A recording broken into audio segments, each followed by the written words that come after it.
चलिए स्टूडेंट्स, देखिए ये केमिस्ट्री में न्यू चैप्टर स्टार्ट करते हैं, chemical bonding. Okay, so heading लगाओगे आप केमिकल बॉन्डिंग, केमिकल बॉन्डिंग। ठीक है, देखिए बहुत इंपॉर्टेंट चैप्टर है, इग्नोर आप बिल्कुल भी कर नहीं सकते हो। ठीक, वैसे तो सब कुछ इंपॉर्टेंट है, बहुत इंपॉर्टेंट चैप्टर है, क्योंकि ऑर्गेनिक इनऑर्गेनिक कुछ भी आप पढ़ोगे उसका ये बेस बनने वाला है। ठीक है ना, तो केमिकल बॉन्डिंग। ठीक, तो इस चैप्टर में डिफरेंट टाइप्स की बॉन्डिंग के बारे में आप पढ़ोगे। ठीक है, और इसमें पहले हम पढ़ेंगे थोड़ा सा आयनिक बॉन्डिंग। ठीक है, आपको कोवेलेंट बॉन्ड के बारे में यहाँ पर डिटेल में आपको पढ़ना है। ठीक है, डिफरेंट थ्योरीज पढ़नी है आपको बॉन्डिंग के बारे में। तो चलिए स्टार्ट करते हैं फिर।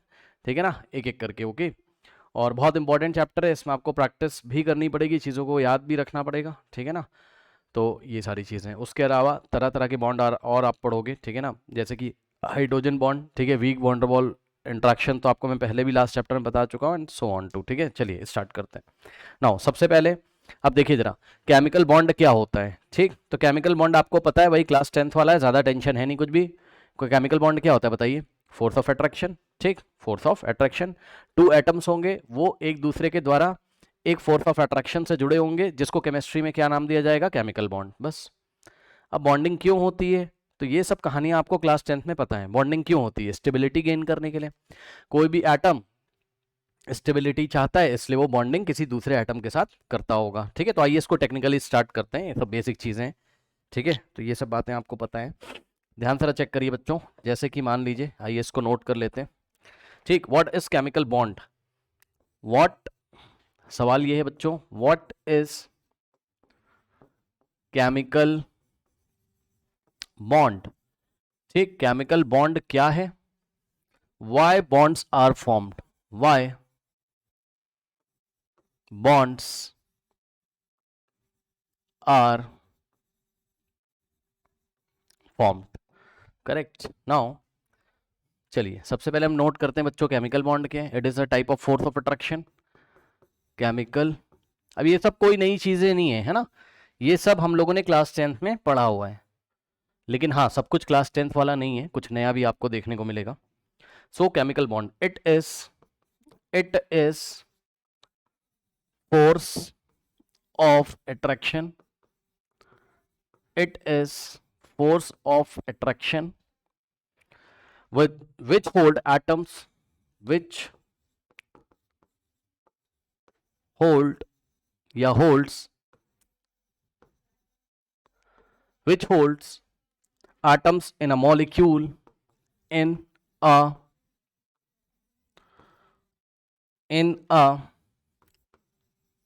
molecules or ions together।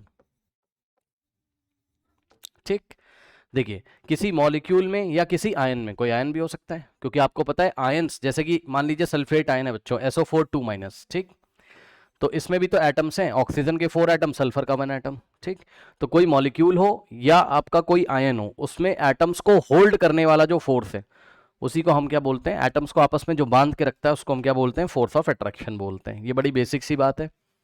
ठीक है स्टूडेंट्स, तो इसमें कोई चर्चा करने का इतना विषय है नहीं। वाई बॉन्ड फॉर्म, नेक्स्ट है वाई बॉन्ड फॉर्मेशन अकर, वाई बॉन्ड फॉर्मेशन। ठीक, बॉन्ड फॉर्मेशन क्यों होती है? चलिए देखते हैं भाई, बॉन्ड फॉर्मेशन क्यों होती है। ठीक है ना, चलिए। So atoms when combined to form, atoms when combine to form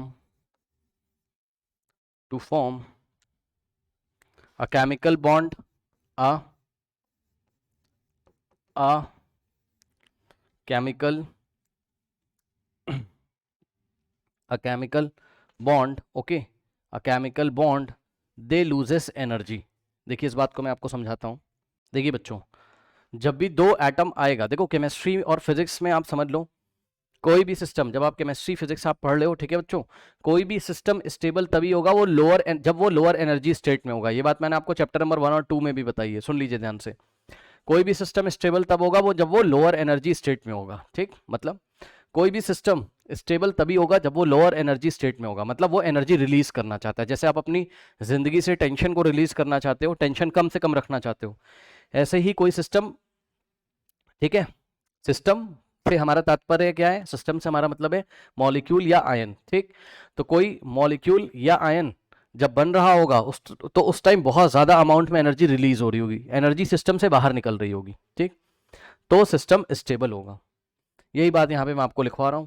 atoms when combined to form a chemical bond, okay, atoms when combined to form a chemical bond, नहीं होना चाहिए केमिकल कंपाउंड होना चाहिए, केमिकल बॉन्ड नहीं होना चाहिए, chemical compound होना चाहिए, ठीक, केमिकल कंपाउंड होना चाहिए, ठीक है स्टूडेंट्स, केमिकल कंपाउंड। अब बताइए कोई केमिकल कंपाउंड कैसे बनेगा? बताइए कोई केमिकल कंपाउंड कैसे बनेगा? जब एटम्स पास पास आएंगे, बॉन्डिंग करेंगे। एग्जांपल के तौर पे आपने छोटी क्लासेस में पढ़ा हुआ है बच्चों की हाइड्रोजन के 2 एटम और ऑक्सीजन का 1 एटम, है ना, पास पास आएंगे, इनके बीच में कुछ ना कुछ फोर्स ऑफ अट्रैक्शन होगा। क्लास 10th में आपने शायद थोड़ा सा पढ़ा भी होगा कि वाटर का मॉलिक्यूल कुछ इस तरीके से दिखता है। ये देखिए एक बॉन्ड यहाँ पर है, एक बॉन्ड यहाँ पर है, तो ऑक्सीजन का एटम जब 2 हाइड्रोजन के एटम से कंबाइन होके इस केमिकल यानी कि वाटर को जब बनाता होगा तो बहुत ज्यादा अमाउंट में एनर्जी रिलीज होती होगी, ऐसा आप सोचो, तो सिस्टम स्टेबल होता होगा, ठीक। यही बात मैं यहाँ पे लिखवा रहा हूँ। Atoms when combined to form a chemical compound, okay, they loses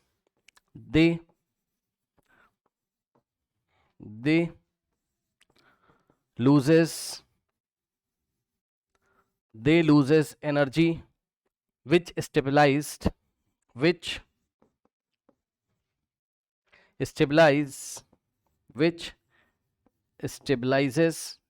the system. फिर से सुन लीजिए ध्यान से, एटम्स कंबाइन हो रहे हैं, केमिकल कंपाउंड कोई बना रहे हैं, बॉन्डिंग हो रही होगी, तो सिस्टम से एनर्जी बाहर निकल रही होगी और सिस्टम स्टेबल हो रहा होगा, क्योंकि जब सिस्टम से एनर्जी बाहर निकलेगी तो वो हायर एनर्जी स्टेट से कहाँ जाएगा? लोअर एनर्जी स्टेट में, ठीक। और किसी भी सिस्टम की एनर्जी अगर लोअर है, कम है, तो वो स्टेबल होता है। ये बात आपको बहुत अच्छी तरीके से पता है, ठीक। ओके, चलिए, बहुत अच्छी बात है। तो ये सब बातें हैं बच्चों, ठीक। चलिए,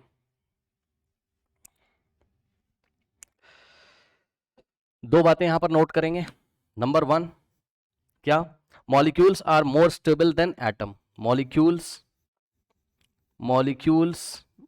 आर मोर स्टेबल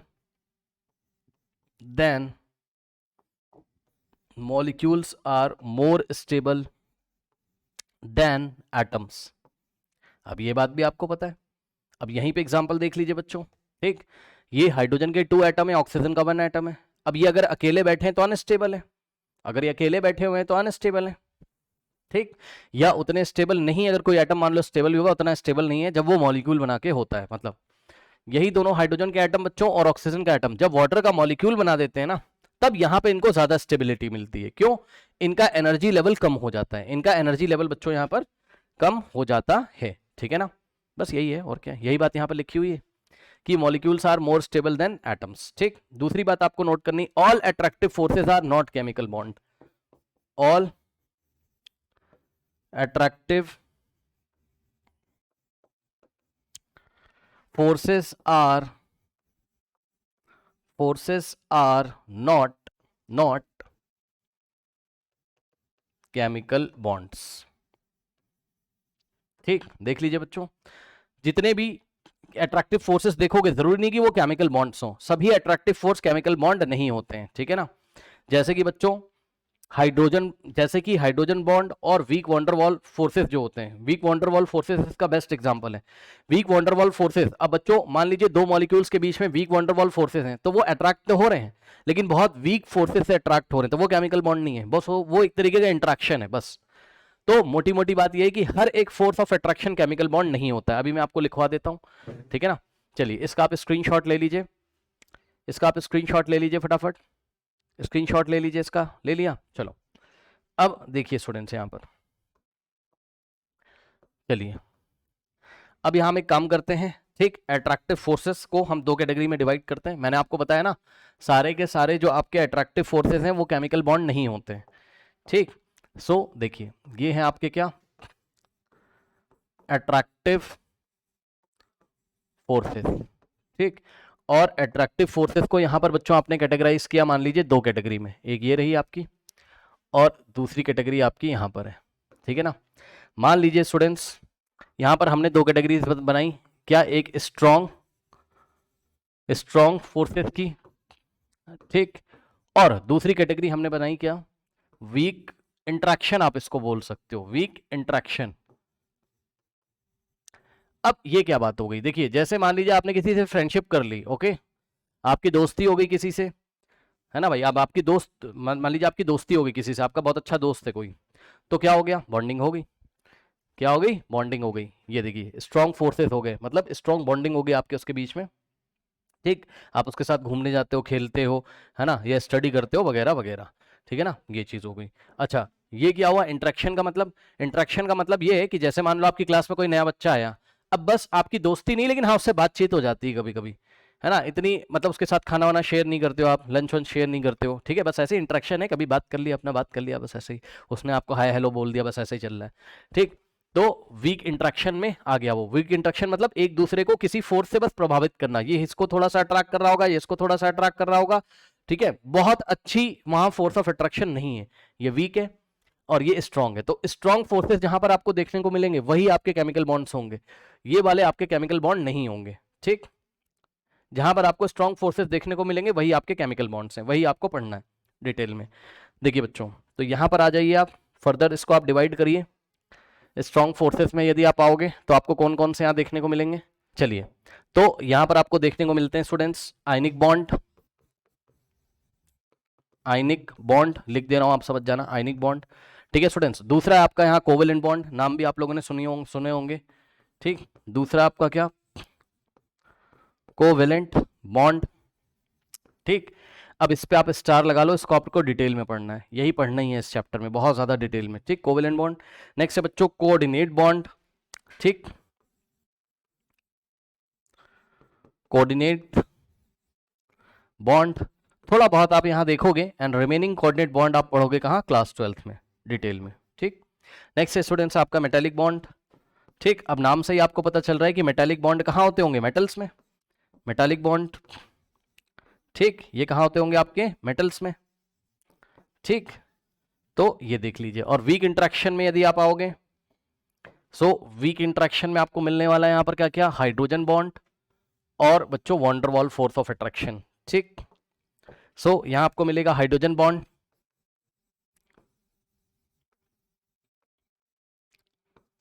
और उसके बाद वीक फोर्स ऑफ अट्रैक्शन में यदि आप आओगे तो आपको मिलेगा क्या, वॉन्डरवॉल्स इंट्रैक्शन, वॉन्डर, जिसके बारे में थोड़ा बहुत आप पहले भी जानते हैं, आपको रेडियस पढ़ाते टाइम, वॉन्डरवॉल रेडियस पढ़ाते टाइम आपको बताया गया था थोड़ा बहुत, ठीक है स्टूडेंट्स। तो वॉन्डरवॉल इंट्रैक्शन, ठीक, ये लीजिए शब्द देखिए बच्चों, शब्द इंट्रैक्शन लगा हुआ है यहाँ। इंट्रैक्शन मतलब बहुत अच्छा फोर्स नहीं है, बस इंट्रैक्शन मतलब मॉलिक्यूल्स होंगे या दो एटम्स होंगे, उनके बीच में बस फोर्स ऑफ अट्रैक्शन लग रहा होगा, बहुत वीक फोर्स ऑफ अट्रैक्शन लग रहा होगा, ठीक है ना। तो ये सारी स्टूडेंट्स बातें हैं यहाँ पर। अब हम एक काम करते हैं, जैसा कि मैंने आपको बताया, आपको कौन सा वाला बच्चों पढ़ना है, यहाँ केमिकल बॉन्ड के बारे में पढ़ना है, सही है ना। तो चलिए इसको हम यहाँ पर अलग से स्टडी करेंगे लेके, है ना, ये दोनों हम थोड़ा बहुत बाद में पढ़ेंगे, इसको हम डिटेल में चलिए स्टडी करते हैं सेक्शन को, और इसमें भी आप कोवेलेंट बॉन्ड को डिटेल में स्टडी करोगे, ठीक है ना। अब आप एक काम करिए बच्चों, इसका स्क्रीनशॉट ले लीजिए, तो इसको हम यहां से स्टार्ट करते हैं, इसका स्क्रीनशॉट ले लीजिए, तो इसको हम यहां से स्टार्ट करते हैं, ठीक। चलिए स्क्रीनशॉट ले लीजिए स्टूडेंट्स इसका, ठीक। अच्छा, एक नोट और लगा लीजिए बच्चों, समटाइम्स कभी कभी क्या होता है, ये जो आपके कोऑर्डिनेट बॉन्ड है, ठीक, ये जो आपके कोऑर्डिनेट बॉन्ड है, ठीक है, कभी कभी बच्चों इसको किस नाम से जाना जाता है, कोऑर्डिनेट बॉन्ड को कोवेलेंट कोऑर्डिनेट बॉन्ड के नाम से जाना जाता है, क्या, कोवेलेंट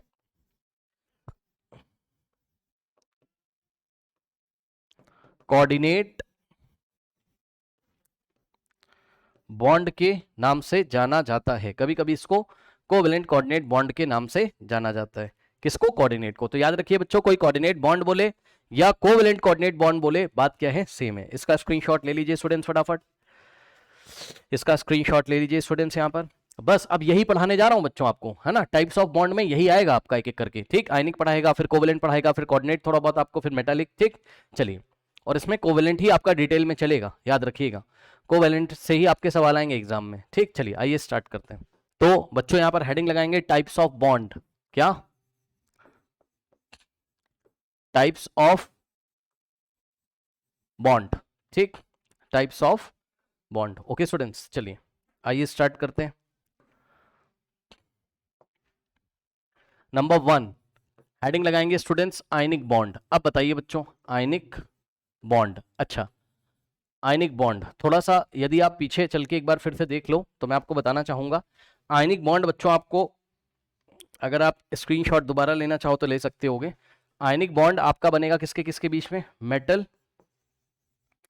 प्लस नॉन मेटल के बीच में, ठीक। मेटल और नॉन मेटल के बीच में आपका क्या बनेगा? Ionic bond.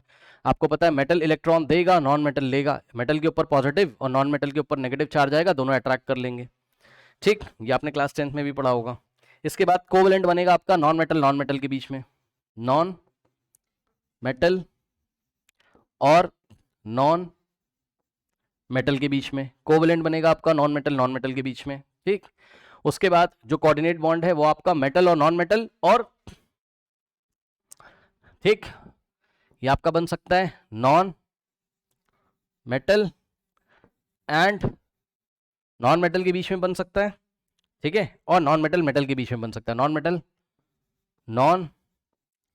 मेटल के बीच में बन सकता है, और मेटल और नॉन मेटल के बीच में बन सकता है, और मेटल एंड नॉन मेटल के बीच में बन सकता है, ठीक। अब मेटालिक बॉन्ड तो आपको समझ में आ रहा होगा। जैसे कि मान लीजिए आपके पास आयरन का कोई पीस है ना, ये आयरन का कोई पीस है, तो आयरन के पीस में क्या होता है? ये आयरन का कोई पीस है, तो इसमें जो एटम्स हैं, ठीक है, इसमें जो एटम्स हैं ये आयरन के एटम्स हैं। तो आयरन के जो एटम्स हैं मेटल के एटम है, उनके बीच में कुछ इन आयरन के एटम्स के बीच में ही कुछ ना कुछ फोर्स ऑफ अट्रैक्शन लग रहा होगा, जिसको आप क्या बोलोगे? मेटालिक बॉन्ड बोलोगे। एक बार फिर से इसका स्क्रीनशॉट ले लीजिए यदि आप लेना चाहते हो। यदि आप लेना चाहते हो तो इसका स्क्रीनशॉट आप ले सकते हो, ठीक। ओके, नाउ अब यहां पर वापस आ जाइए लौट कर बच्चों। आयनिक बॉन्ड, अब वही आपका क्लास 10th वाला आयनिक बॉन्ड है भाई, है ना। ऐसा कुछ नहीं है कि कुछ अलग से आपको। चलिए नोट करिए जरा, आयनिक बॉन्ड में क्या पढ़ा था बताइए आपने क्लास 10th में? कंप्लीट ट्रांसफर ऑफ इलेक्ट्रॉन होता था, याद है। मेटल इलेक्ट्रॉन देता था और नॉन मेटल इलेक्ट्रॉन गेन करता था। मेटल इलेक्ट्रॉन दे देगा, नॉन मेटल इलेक्ट्रॉन गेन कर लेगा, बस। मेटल के ऊपर पॉजिटिव आ जाएगा और नॉन मेटल के ऊपर क्या आ जाएगा? नेगेटिव आ जाएगा, ठीक। और मेटल और नॉन मेटल स्ट्रॉन्ग फोर्स से अट्रैक्ट हो जाएंगे। स्ट्रॉन्ग फोर्स कौन सा बच्चों? यहाँ पर स्ट्रॉन्ग फोर्स कौन सा? इलेक्ट्रोस्टैटिक फोर्स, याद है। कूलॉम्बिक फोर्स, जब दो चार्ज एक दूसरे को अट्रैक्ट करते हैं, वही वाला फोर्स। तो आइए मैं आपको लिखवा देता हूं। So bond formed by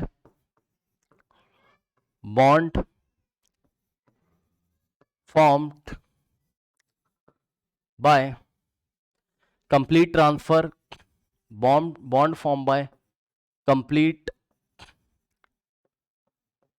transfer of electron from one atom to another, from one atom to another is called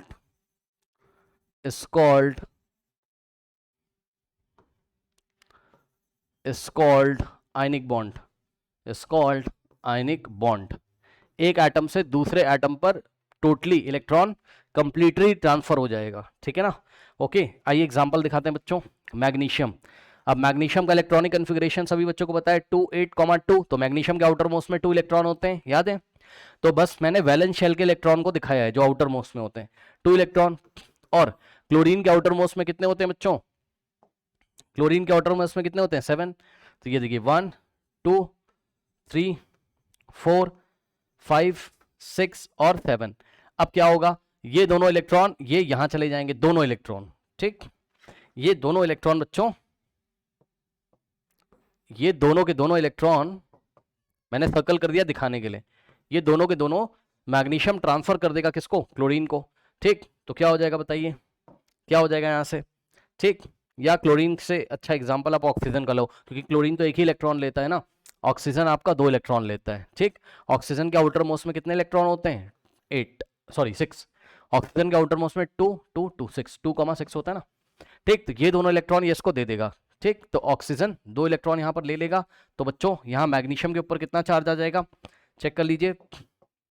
magnesium ने 2 इलेक्ट्रॉन दे दिए, तो मैग्नीशियम के ऊपर 2+ चार्ज आ जाएगा, और ऑक्सीजन के ऊपर कितना आ जाएगा चार्ज, ध्यान से चेक करो जरा, ये देखिए ये, ठीक। तो ये आपका ऑक्सीजन पहले ऐसे था, अब ध्यान से चेक करो, ये दोनों जो इलेक्ट्रॉन है मैग्नीशियम के, ये दोनों भी इसने ले लिए, है ना, ये सब बच्चों का खेल है भाई, छोटी क्लास वाला है, बस कुछ खास नहीं है, ठीक। ये लीजिए, इस पे आ गया 2- चार्ज। अब बताओ, ये इसको अट्रैक्ट करेगा, इनके बीच में यहाँ पर फोर्स ऑफ अट्रैक्शन लगेगा, स्ट्रॉन्ग फोर्स ऑफ अट्रैक्शन, तो दोनों एक दूसरे को अट्रैक्ट कर लेंगे और आयनिक बॉन्ड का फॉर्मेशन हो जाएगा। केमिस्ट्री में उस फोर्स ऑफ अट्रैक्शन को आप क्या बोलोगे, आयनिक बॉन्ड, ठीक। Mg2+ और O2- के बीच में आयनिक फोर्स यहाँ पर या आयनिक बॉन्ड यहाँ पर बन रहा है। मैग्नीशियम ने इलेक्ट्रॉन दिए हैं और ऑक्सीजन ने दोनों इलेक्ट्रॉन ले लिए, गेन कर लिए हैं, ठीक है ना, इस तरीके से। चलिए, बहुत अच्छी बात है। अब यहां पर बच्चों हम लोग क्या एक पॉइंट लिख सकते हैं, ध्यान से सुनिए। आयनिक बॉन्ड का फॉर्मेशन जब होता है तो कौन सा फोर्स वहां होता है, स्ट्रॉन्ग इलेक्ट्रोस्टैटिक फोर्स। कौन सा फोर्स होता है, strong electrostatic force. Ionic bond या bonds are held by strong electrostatic force of attraction, strong electrostatic force of attraction, strong electrostatic force of attraction। सही है, चेक कर लीजिए, ठीक। इसका आप स्क्रीनशॉट ले लीजिए। फिर कुछ इंपॉर्टेंट बातें यहां पर बच्चों आयनिक बॉन्ड के पॉइंट ऑफ व्यू से मैं आपको लिखवा देता हूं। चलिए, अब हम देखेंगे कि आयनिक बॉन्ड का फॉर्मेशन होने के लिए नेसेसरी कंडीशन कौन कौन सी होती हैं, ठीक है ना, कौन सी ऐसी कंडीशन है जिनका होना बहुत जरूरी है, क्या बनने के लिए, आयनिक बॉन्ड बनने के लिए, ठीक। चलिए, necessary condition for necessary condition for the formation of ionic bond, ठीक। चलिए, नंबर 1, वेरी इंपॉर्टेंट बात है बच्चों, ध्यान से चेक करिए। सबसे पहले आपका जो पॉइंट, अभी मैं आपको सारे पॉइंट समझा भी दूंगा। एलिमेंट फॉर्मिंग कैटायन, कैटायन मतलब पॉजिटिव आयन, है ना, element forming cation should have low ionization enthalpy, should have low I.E का मतलब समझ जाओगे, आयनाइजेशन एंथैल्पी। पहले पूरे पॉइंट लिखवा देता हूं, फिर मैं आपको क्लियर करूंगा, क्योंकि अब बच्चों यहां देखिए समझने वाली बात आएगी, वेरी इंपॉर्टेंट। यदि आपने नहीं समझा तो आपका कॉन्सेप्ट गया, फिर इसमें समझिएगा ध्यान से। पहले आप नोट कर लीजिए फटाफट। सेकेंड पॉइंट है आपका एलिमेंट फॉर्मिंग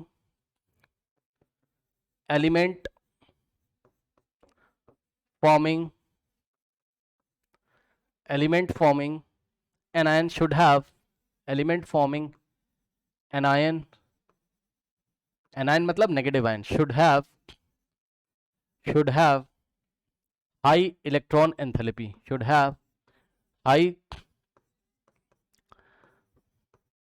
electron affinity, ठीक। अब लास्ट चैप्टर में सब कुछ आपको मैं पढ़ा के लेके आया हूं, इलेक्ट्रॉन एफिनिटी क्या होती है ना, इलेक्ट्रॉन गेन एंथैल्पी क्या होती है, वो सब कॉन्सेप्ट यहाँ पर आपके काम आएंगे। Elements forming anion should have high electron affinity, ठीक। नेक्स्ट पॉइंट है lattice energy of the compound must be higher, lattice energy of the compound must be higher.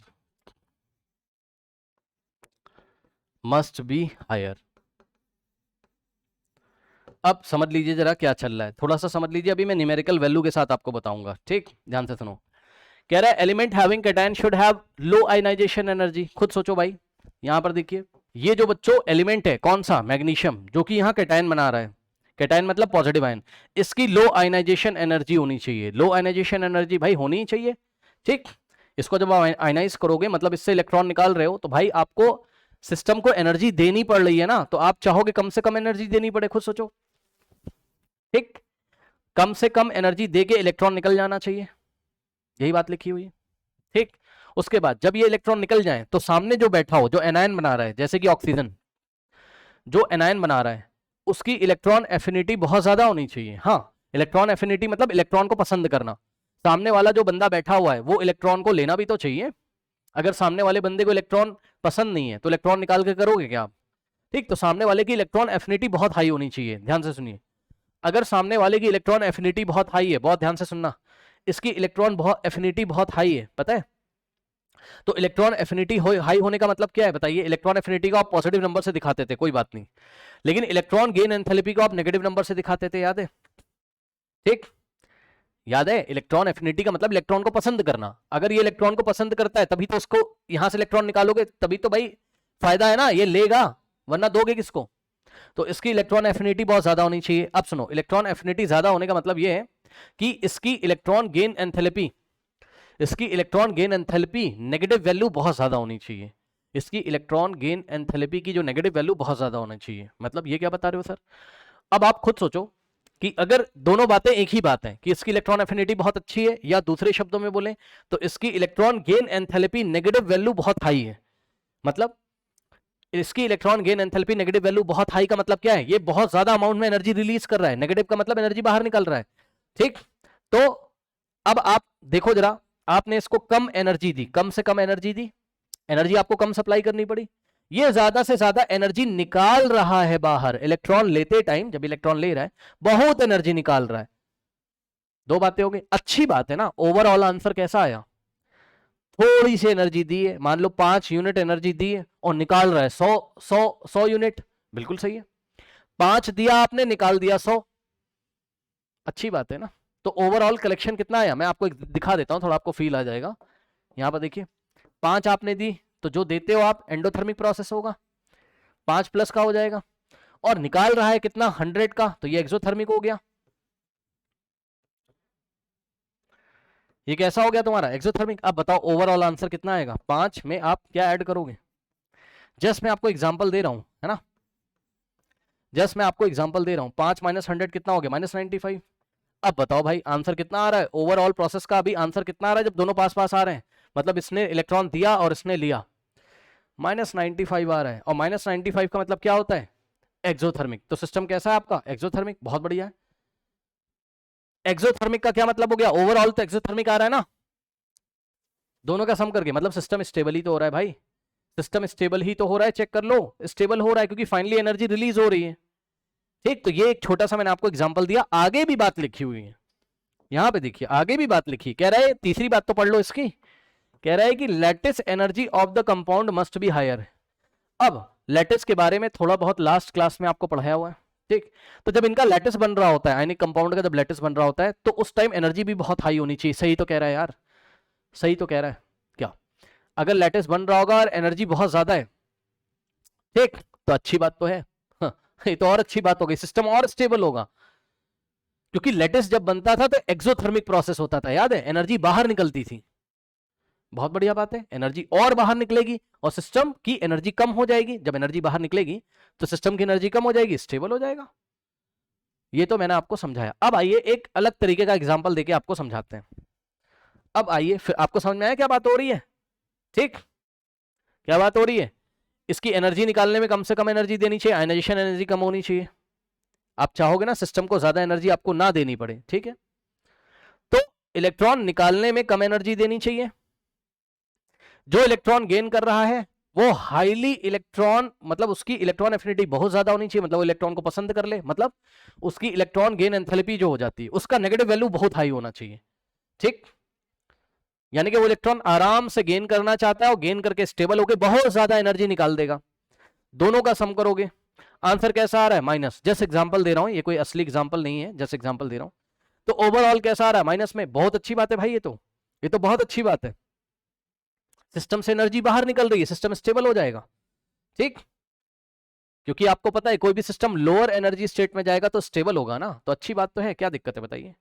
अच्छा, तीसरी बात फिर उसने लगा दी, कह रहा लैटिस अगर जब बनने लगे तो लैटिस एनर्जी भी बहुत हाई होनी चाहिए, और लैटिस एनर्जी क्या होती थी, निकलती थी बाहर, एक्सोथर्मिक प्रोसेस होता था, याद है। हाँ, तो ये तो और अच्छी बात हो गई, और जब लैटिस बनेगा तो और एनर्जी निकलेगी। तो कुल मिला जुलाकर सिस्टम बहुत ज्यादा स्टेबल यहां पर होने वाला है, ठीक है। अब एक थोड़ा सा, ये तो आसान एग्जांपल था, थोड़ा डिफिकल्ट एग्जांपल देखिए, और थोड़ा रियल सिनेरियो देखिए, थोड़ा रियल सिनेरियो देखिए, थोड़ा रियल सिनेरियो देखिए बच्चों। यहां पर देखिए,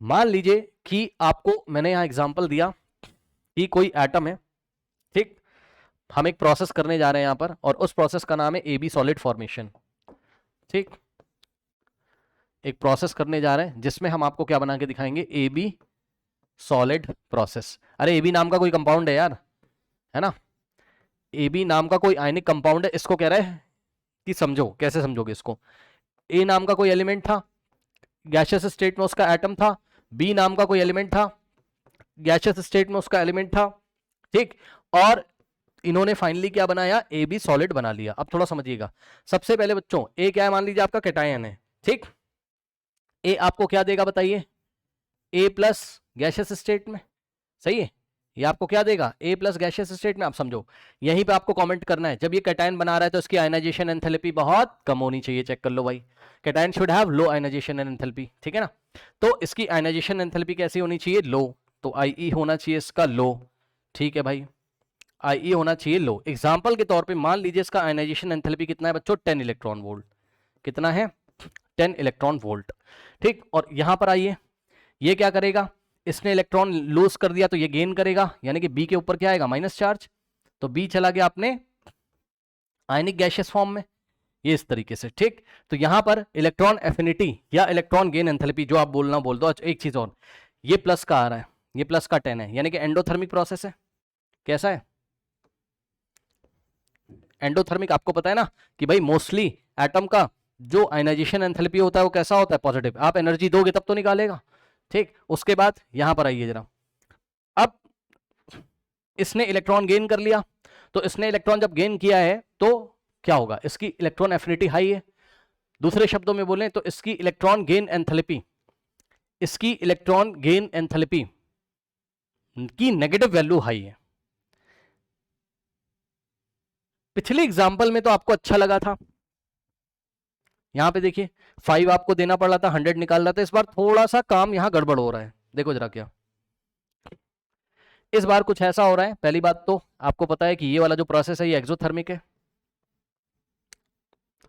ठीक, एनर्जी निकल रही है, बी इलेक्ट्रॉन लेगा तो एनर्जी निकल रही है, इलेक्ट्रॉन गेन एंथैल्पी एक्सोथर्मिक, हम लिख दे रहे हैं, यहां पर लिख दे रहा हूं मैं, ई का मतलब इलेक्ट्रॉन गेन एंथैल्पी। अब मान लो कि इसका electron gain enthalpy -8 electron volt. अब बताओ, अब तो समस्या हो गई, अब तो समस्या हो गई बच्चों, अब तो समस्या हो गई है, ध्यान से चेक करिए क्या समस्या हो गई है यहां पर, देखिए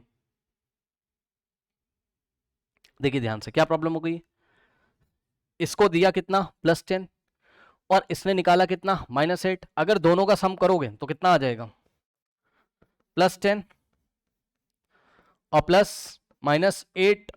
अब बताओ आंसर कैसा आ रहा है, +2 इलेक्ट्रॉन वोल्ट। अब तो समस्या हो गई भाई, अब ओवरऑल प्रोसेस कैसा आ रहा है, अब ओवरऑल प्रोसेस कैसा आ रहा है, +2 का आ रहा है, गलत बात हो गई यार, ओवरऑल प्रोसेस तो एंडोथर्मिक आ रहा है, मतलब ऐसा लग रहा है कि आप एनर्जी दे रहे हो, ऐसा लग रहा है कि आप एनर्जी इसको दे रहे हो, तो गलत बात हो गई, ये तो स्टेबल नहीं हो रहा है, ये तो अनस्टेबल हो जा रहा है, एनर्जी बढ़ जा रही है ना, ओवरऑल एनर्जी बढ़ रही है, चेक कर लो, +2 आ रहा है, पिछली बार -95 आ रहा था। तो यही चीज है, थर्ड पॉइंट यहीं पे आपका काम आता है क्या, कि lattice energy of the compound must be higher. मतलब समझो, अभी ये दोनों जब आपस में कंबाइन होकर लेटेस्ट बनाएंगे, अब लास्ट वाला गेम अब शुरू होगा आपका, अब ये दोनों जब कंबाइन होंगे, ठीक, और कंबाइन होके आपको क्या दे रहे होंगे, लेटेस्ट, तब भी तो एनर्जी रिलीज होगी भाई, तब भी तो एनर्जी रिलीज होगी, तब भी तो एनर्जी रिलीज होगी, बात समझ रहे हो, मतलब कि ये जो +2 आ रहा है आपको,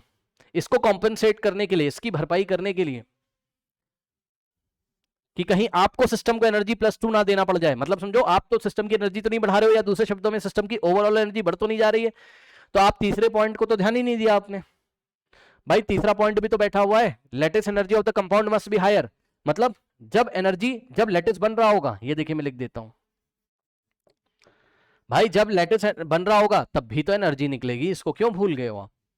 तब भी तो एनर्जी निकलेगी।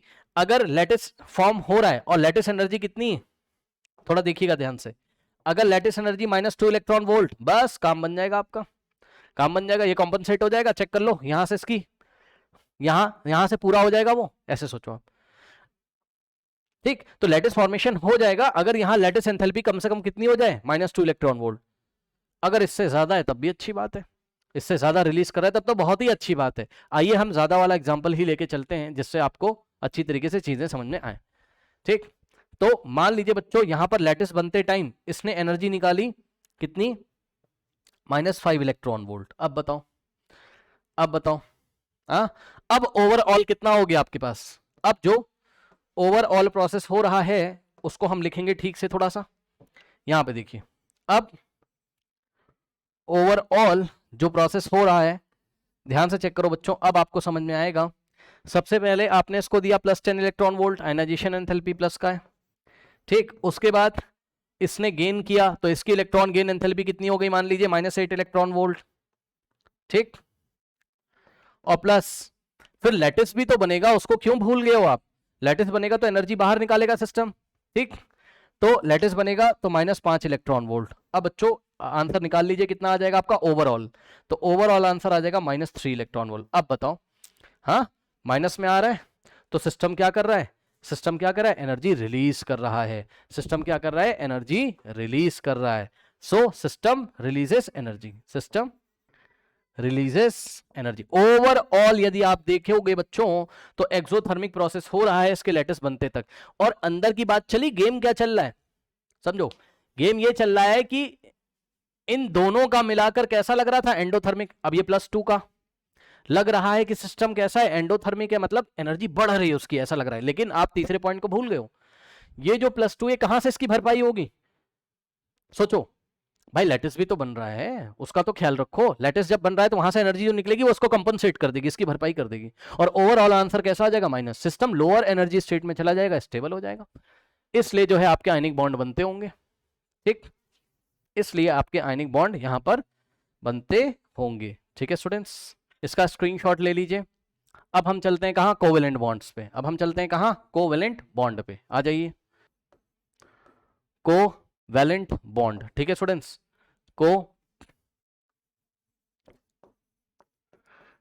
Covalent bond. ओके, नाउ अब ध्यान दें स्टूडेंट्स, कोवेलेंट बॉन्ड। ठीक, ध्यान दें, देखिए कोवेलेंट बॉन्ड। ओके, नाउ ये बच्चों वाली कहानियां हैं जो आपने छोटी क्लास में पढ़ी हैं क्या, कि भाई कोवेलेंट बॉन्ड में इलेक्ट्रॉन की शेयरिंग होती है। कोवेलेंट बॉन्ड में इलेक्ट्रॉन की क्या होती है, शेयरिंग होती है। ठीक है ना, बस यही है, और क्या, लिख लो। क्या, bond formed, bond formed by, bond formed by mutual sharing, mutual sharing of electrons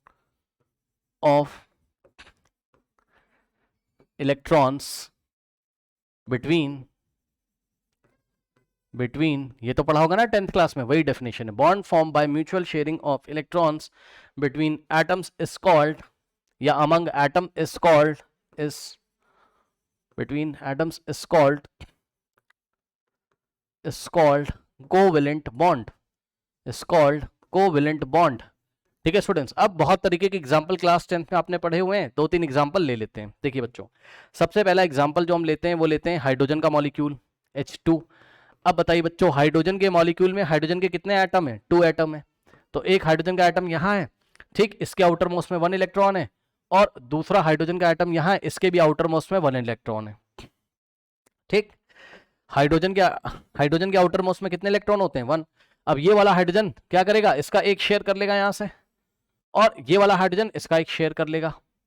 सही है, ये लीजिए हाइड्रोजन ने क्या करा यहाँ पर कोवेलेंट बॉन्ड बना दिया, तो हम क्या करेंगे, इन, आप ऐसे समझो, इन दोनों डॉट को ज्वाइन कर दो, ये लो, ये आपका कोवेलेंट बॉन्ड बन गया।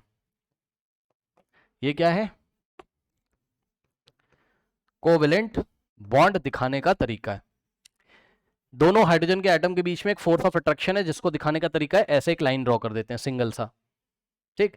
और ध्यान रखिएगा कि इस लाइन पे जब एक बॉन्ड बना होगा, एक कोवेलेंट बॉन्ड बना होगा, इस पे 2 इलेक्ट्रॉन होते हैं, याद रखना। आप कहो तो मैं आपको कलर चेंज करके दिखा देता हूं, एक इलेक्ट्रॉन ये वाले हाइड्रोजन का है, एक इलेक्ट्रॉन ये वाले हाइड्रोजन का है, ऐसे एक बॉन्ड पे, एक कोवेलेंट बॉन्ड पे कितने इलेक्ट्रॉन, 2 इलेक्ट्रॉन, ठीक। उसमें से एक ये वाले एटम का होता है, एक ये वाले एटम का होता है, सही है। और एग्जांपल देख लीजिए बच्चों, यहां पर मीथेन का एग्जांपल आप देख सकते हो, ठीक, मीथेन का एग्जांपल आप देख सकते हो। नेक्स्ट एग्जांपल है मीथेन का, क्लास 10th में आपने पढ़ा है, क्या दिक्कत है बताइए। इसमें बच्चों कार्बन है सेंटर एटम आपका, और कार्बन के आउटर मोस्ट में कितने इलेक्ट्रॉन होते हैं, कार्बन का इलेक्ट्रॉनिक कॉन्फ़िगरेशन 2,4, आउटर मोस्ट में 4 इलेक्ट्रॉन, ठीक, 1 2 3 एंड 4, ठीक। कितने हाइड्रोजन है यहाँ पर, 4, तो 4 हाइड्रोजन को साइड में बना लीजिए इस तरीके से, 1 hydrogen, 2 hydrogen, 3 hydrogen and 4 hydrogen, ठीक। अब इसके इलेक्ट्रॉन्स बना लीजिए यहाँ पर 1 2 3 एंड 4, ठीक है ना। चलिए अब ध्यान दीजिए स्टूडेंट्स, यहाँ पर देखिए क्या होगा, ये वाला हाइड्रोजन यहाँ कार्बन से शेयर करेगा, ये वाला हाइड्रोजन यहाँ कार्बन से शेयर करेगा। अब कुछ लोग ड्यूप्लेट ऑक्टेट के बारे में सब सोच रहे होंगे, सोच लो, कोई बात नहीं है, लेकिन अभी डिफरेंट टाइप की कोवेलेंट थ्योरीज आपको पढ़ाई जाएंगी, आप टेंशन मत लो, ठीक। नाउ ये वाला हाइड्रोजन ये वाला इलेक्ट्रॉन शेयर करेगा, इस कार्बन को देखो, इस कार्बन के येलो वाले 4 है, और यहां से 4 इलेक्ट्रॉन शेयर करेगा ये, ठीक। एक ही वाले हाइड्रोजन से, एक इससे, एक इससे, एक इससे, तो क्या बनेगा, यहां से कार्बन सेंटर, इन दोनों डॉट को ज्वाइन करोगे, एक बॉन्ड, इन दोनों डॉट को ज्वाइन करोगे, एक बॉन्ड, इन दोनों डॉट को ज्वाइन करोगे, एक बॉन्ड, इन दोनों डॉट को ज्वाइन करोगे, एक बॉन्ड। ये लीजिए, ये मीथेन का मॉलिक्यूल है, और इसमें टोटल 4 कोवेलेंट बॉन्ड आपको दिख रहे हैं, सही है, इसमें टोटल 4 कोवेलेंट बॉन्ड आपको दिख रहे हैं।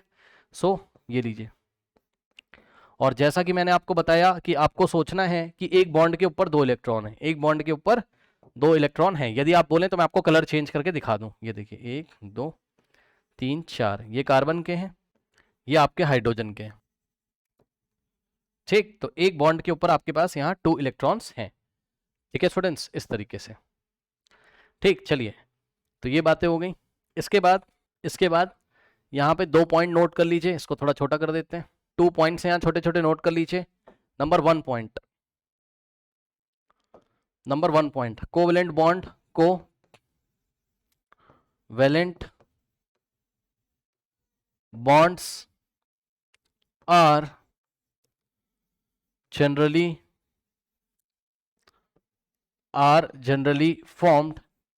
formed between two nonmetals, are generally formed between two non-metals, ठीक। कोवेलेंट बॉन्ड जनरली 2 नॉन-मेटल्स के बीच में बनते हैं, ठीक, ओके। नेक्स्ट इज रीजन, क्यों बनते हैं कोवेलेंट बॉन्ड, क्यों बनते हैं, तो जवाब है to attain stability, atoms stability gain करना चाहते होंगे, सीधी सी बात है, to attain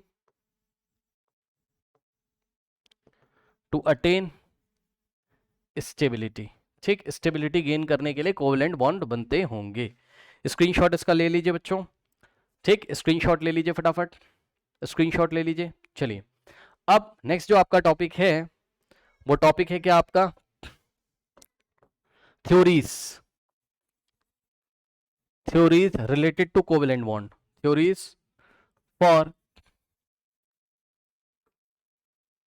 covalent bond formation.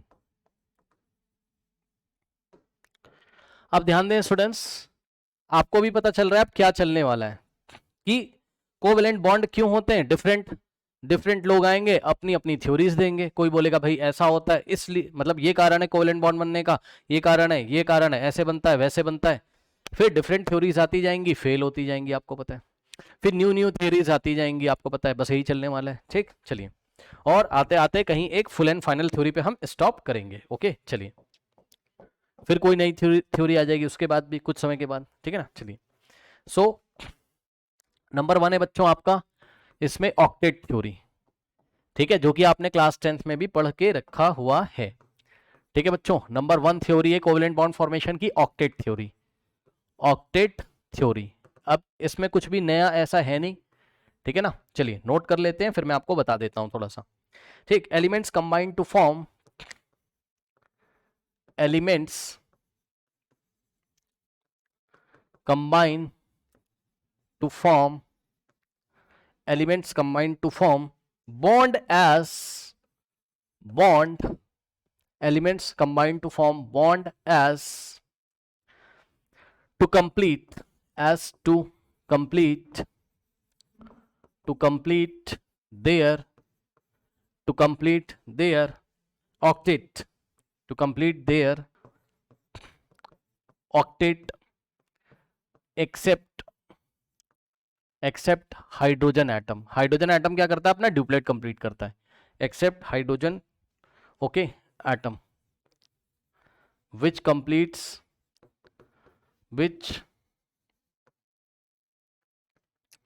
completes its duplet, which completes its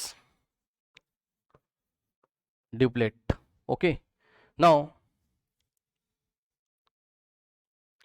octet means, octet means 8 electrons होने चाहिए कहां, आउटर मोस्ट शेल में, in the valence shell, in the valence shell. जैसे कि यहां पे देखिए बच्चों, ये देखिए, ये देखिए, अभी कार्बन के वैलेंस शेल में कितने इलेक्ट्रॉन थे, 1 2 3 4। तो कार्बन ने क्या किया, 4 इलेक्ट्रॉन तो उसके पास थे और 4 इलेक्ट्रॉन इसने शेयर कर लिए। मतलब इस कार्बन ने 1 2 3 4 इसके पास थे, एक ये वाले हाइड्रोजन से ब्लू वाला शेयर किया, एक ये वाले हाइड्रोजन से ब्लू वाला शेयर किया, एक ये वाले हाइड्रोजन से ब्लू वाला शेयर किया, एक ये वाले हाइड्रोजन से ब्लू वाला शेयर किया। तो 1 2 3 4 इसके खुद के थे और 4 इलेक्ट्रॉन क्या कर लिए इसने, शेयर कर लिए, 4 इलेक्ट्रॉन इसने शेयर कर लिए। तो इस तरीके से इसके पास कितने हो गए, इसके वैलेंस शेल में 8 हो गए ना, 4 + 4 8। तो बस यही है, ऑक्टेट रूल यही है। ठीक, तो कार्बन स्टेबल हो गया बस ऑक्टेट थ्योरी के हिसाब से। ठीक, ऑक्टेट थ्योरी के हिसाब से कार्बन क्या हो गया, स्टेबल, कार्बन का ऑक्टेट कंप्लीट हो गया और हाइड्रोजन का ड्यूप्लेट कंप्लीट हो गया। चेक कर लीजिए, हाइड्रोजन के आउटर मोस्ट में 1 था, इसने 1 यहां से शेयर किया, ड्यूप्लेट, 2 इलेक्ट्रॉन कंप्लीट हो गए। हाइड्रोजन के आउटर मोस्ट में 1 था, इसने एक शेयर किया, ड्यूप्लेट कंप्लीट हो गया। और ड्यूप्लेट कंप्लीट होके कैसा बनता है ये, सुन लो ध्यान से, नोबल गैसेस जो आपकी थी, ठीक, नोबल गैसेस ग्रुप नंबर 18, ठीक है, नोबल गैसेस ग्रुप नंबर 18, ठीक है, helium, neon, organ, krypton, xenon, radon. ठीक, तो ये जो नोबल गैसेस हैं इसमें हाइड्रोजन का ड्यूप्लेट कंप्लीट होता था, याद है, हाइड्रोजन के आउटर मोस्ट में 2 इलेक्ट्रॉन होते थे और बाकी सबके आउटर मोस्ट में 8 इलेक्ट्रॉन होते थे। ठीक, यानी कि बाकी सबका ऑक्टेट कंप्लीट है। तो एलिमेंट्स भी ऐसा ही करते हैं, मतलब दूसरे एटम भी ऐसा ही करते हैं, क्या, वो अपनी नियरेस्ट नोबल गैस का इलेक्ट्रॉनिक कन्फिग्रेशन गेन करना चाहते हैं, वो अपनी नियरेस्ट नोबल गैस का इलेक्ट्रॉनिक कन्फिग्रेशन गेन करना चाहते हैं। जैसे कि यहाँ पे देखिए हाइड्रोजन ने क्या किया, ये सब क्लास 10th वाला है, कुछ भी नया नहीं है ऐसा। देखिए हाइड्रोजन ने अपना ड्यूप्लेट कंप्लीट करके कैसा बनना चाहता है, हीलियम जैसा, चेक कर लीजिए। ठीक, और इसी तरीके से आपका जो कार्बन है, कार्बन का ऑक्टेट कंप्लीट हो गया, अब ये कैसा बनना चाहता है, नियॉन जैसा, क्योंकि कार्बन का इलेक्ट्रॉनिक कन्फिग्रेशन 2,4 होता था, अब 4 इलेक्ट्रॉन और शेयर कर लेगा तो कार्बन के आउटर मोस्ट में कितने हो जाएंगे, 4 + 4 8, 2,8 किसका होता है, नियॉन का। तो ये नियॉन जैसा बनना चाहता है, क्यों, क्योंकि नोबल गैसेस आपकी क्या होती हैं, स्टेबल होती हैं, आपको पता है, नोबल गैसेस आपकी स्टेबल होती हैं, पता है आपको। ठीक, नोबल गैसेस रिएक्शन नहीं करती हैं, नोबल गैसेस का ड्यूप्लेट ऑक्टेट कंप्लीट होता है। तो बाकी सारे एटम भी चाहते हैं कि नोबल गैसेस जैसा बन जाए, यानी कि ड्यूप्लेट या ऑक्टेट कंप्लीट कर लें। ठीक, तो यही चीज है। तो ऑक्टेट का मतलब 8 electron in the valence shell और इसी तरीके से ड्यूप्लेट का मतलब 2 electron in the valence shell. ठीक, now next point is,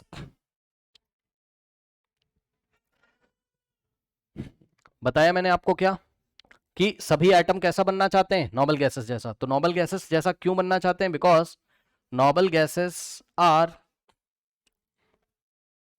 very stable. Why? Because they have complete octet. Noble gases have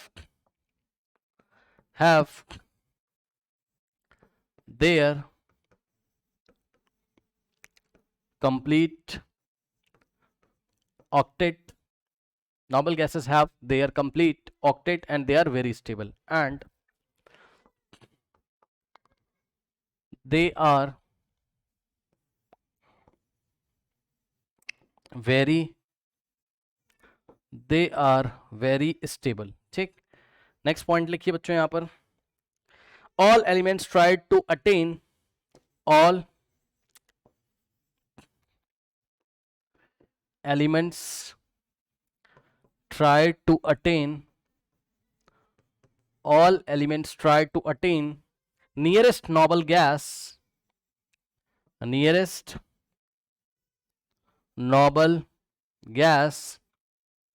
electronic configuration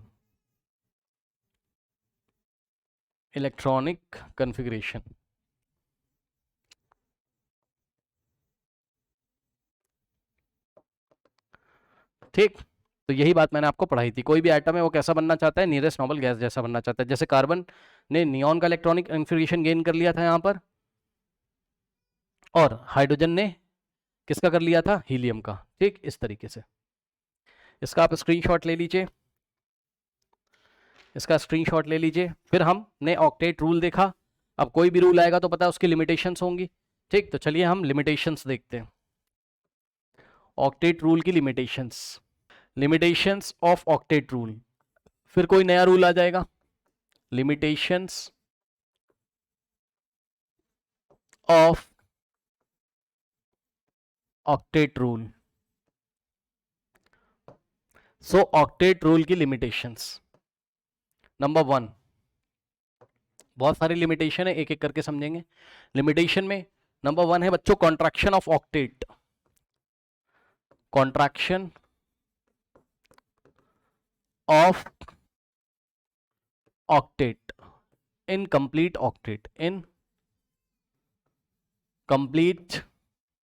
octet. अब ध्यान से समझिए ये क्या है, कॉन्ट्रैक्शन ऑफ ऑक्टेट या इनकम्प्लीट ऑक्टेट क्या है। तो ध्यान से सुनिए बच्चों, नाम से ही पता चल रहा है क्या इनकम्प्लीट ऑक्टेट है। मतलब आप देखोगे किसी मॉलिक्यूल में कोई एटम होगा जिसका ऑक्टेट नहीं कंप्लीट होगा। फिर से सुनो ध्यान से, कोई मॉलिक्यूल होगा उसमें किसी एटम का ऑक्टेट ही नहीं कंप्लीट होगा, ऑक्टेट नहीं कंप्लीट होगा, यानी कि वैलेंस शेल में 8 इलेक्ट्रॉन नहीं होंगे, फिर भी वो स्टेबल है। ये क्या बात हो गई।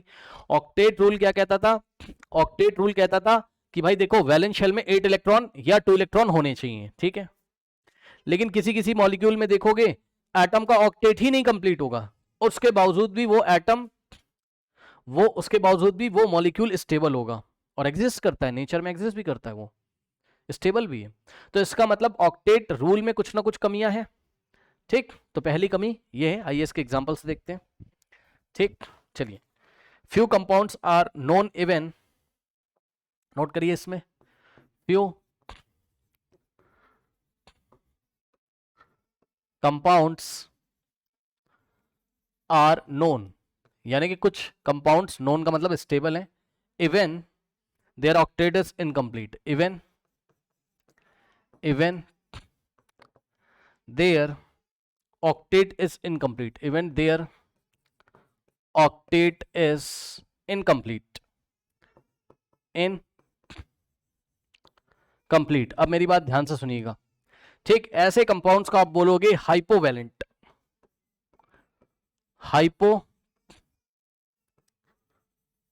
वेरी इंपॉर्टेंट है भाई, इसको स्टार लगा लेना, यहां से आपके एग्जाम में सवाल आएगा। ये देखिए, हाइपोवैलेंट कंपाउंड कौन से होते हैं, हाइपोवैलेंट कंपाउंड वो कंपाउंड होते हैं जिसमें कोई एटम ऐसा होगा जिसका ऑक्टेट कंप्लीट नहीं हो। हाइपो मतलब कमी है, कमी, हाइपर मतलब ज्यादा इलेक्ट्रॉन है। सुन लो, हाइपर शब्द आएगा तो वैलेंस शेल में 8 से ज्यादा इलेक्ट्रॉन होंगे, और हाइपो शब्द आएगा तो वैलेंस शेल में 8 से कम इलेक्ट्रॉन होंगे। आइए एग्जांपल देते हैं। सबसे पहला एग्जांपल है बच्चों आपका इसमें क्या, BeCl2 एग्जांपल है आपका इसमें क्या, बेरियम क्लोराइड। अब सबको पता है कि बेरियम क्लोराइड कंपाउंड होता है और ये स्टेबल भी है, BeCl2 सही है। अब ध्यान से चेक करो बच्चों, बेरिलियम के आउटर मोस्ट में कितने इलेक्ट्रॉन होते हैं, 2। बेरिलियम के आउटर मोस्ट में कितने इलेक्ट्रॉन होते हैं, 2। तो बेरिलियम रहा ये, और इसके आउटर मोस्ट में कितने इलेक्ट्रॉन है? 2। एक इधर बनाइए और एक इधर बनाइए, सही है। और क्लोरीन के बच्चों आउटर मोस्ट में कितने इलेक्ट्रॉन होते हैं यहां पर? 7। 1 2 3 4 5 6 एंड 7, ठीक। उसके बाद क्लोरीन को यहां पे देखो 1 2 3 4 5 6 एंड 7, सही है। अब ध्यान से चेक करिएगा बच्चों, यहां पर ध्यान से चेक करना। पहले आप साइड वाले का ऑक्टेट कंप्लीट करा दो। ये तो क्लोरीन के 7 है, एक यहां से शेयर करेगा ऑक्टेट कंप्लीट, ठीक। क्लोरीन के 7 एक सामने से शेयर करेगा ऑक्टेट कंप्लीट। अब बेरिलियम को देखो भाई, बेरिलियम क्या करेगा? एक यहां से शेयर कर सकता है, एक यहां से, बस, ठीक। जो मैंने इसके आमने सामने बनाए वही वाले इलेक्ट्रॉन शेयर करा दो आप। अब बताओ बेरिलियम के आउटर मोस्ट में कितने इलेक्ट्रॉन है? एक इसका ये, एक ये, 2 3 4 ही इलेक्ट्रॉन है। बेरिलियम के आउटर मोस्ट में 4 इलेक्ट्रॉन ही है, उसके बावजूद भी क्या ये स्टेबल है, ठीक। तो यहां पर आप एरो लगा के लिख सकते हैं beryllium have 4 electron in complete octet, in complete octet. अब नाम से पता चला, नाम क्या है इसका?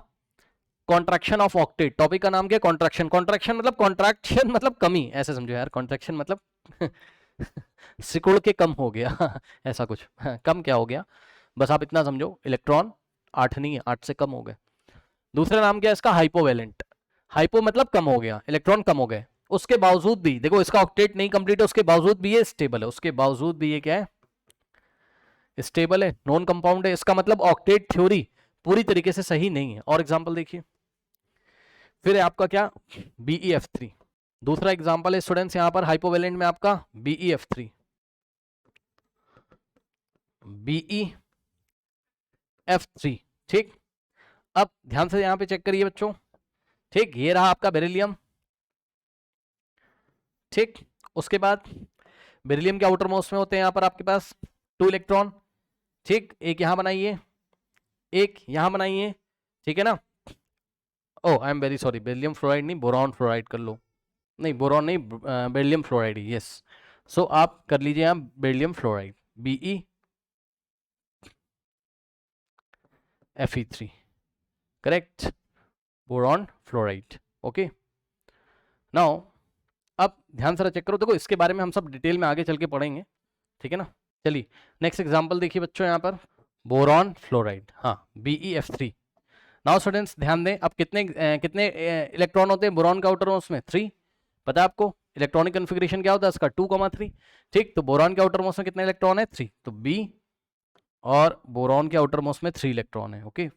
1 2 और 3, करेक्ट। नाउ और फ्लोरीन यहां बना लीजिए। सो एक फ्लोरीन ये रहा आपका, एक फ्लोरीन ये रहा आपका, और एक फ्लोरीन ये रहा आपका, ठीक। अब फ्लोरीन के आउटर मोस्ट में कितने इलेक्ट्रॉन होते हैं आपके? 7। 1 2 3 4 5 6 7, और यहां पर 1 2 3 4 5 6 7, ठीक। और यहां पर 1 2 3 4 5 6, और ये हो गया 7, ठीक। नाउ ये देखिए इसका ऑक्टेट कंप्लीट, ये फ्लोरीन का ऑक्टेट कंप्लीट, ये फ्लोरीन का ऑक्टेट कंप्लीट, और बोरॉन को देखिए, बोरॉन का ऑक्टेट नहीं कंप्लीट हुआ, चेक कर लो। 1 2 3 4 5 6। सो बोरॉन का यहां पर ऑक्टेट नहीं कंप्लीट है। Boron have only 6 electron in the valence shell, incomplete octet, incomplete octet, ठीक। तो देखा, ये भी किसका एग्जांपल है? आपका हाइपोवेलेंट कंपाउंड का एग्जांपल है। बोरॉन का ऑक्टेट नहीं कंप्लीट होने के बावजूद भी, बोरॉन का ऑक्टेट नहीं कंप्लीट होने के बावजूद भी क्या है? BeF3 एक स्टेबल कंपाउंड है, ठीक है ना। इसका मतलब ऑक्टेट थ्योरी में कुछ ना कुछ प्रॉब्लम है, ऑक्टेट थ्योरी में कुछ ना कुछ प्रॉब्लम इसका मतलब है, ठीक है स्टूडेंट्स। इसका स्क्रीनशॉट ले लीजिए, और फिर इसमें मुझे कुछ लिखवाना भी, यहाँ तो जगह है नहीं, इसी में आपको लिखना होगा। देखिए हाइपोवेलेंट आपके कौन कौन से हो सकते हैं? हाइपोवेलेंट के एग्जाम्पल आपको जनरली कौन कौन से हो सकते हैं? देखिए ये हो सकते हैं, नंबर 1 कैटेगरी आएगी आपकी BeX2 की। यहां पर X क्या हो सकता है आपका? Here X is equals to, X की जगह आप ले सकते हो fluorine, chlorine, fluorine, chlorine, bromine and iodine, सही है। आप देख सकते हो क्या बनेगा, बताओ।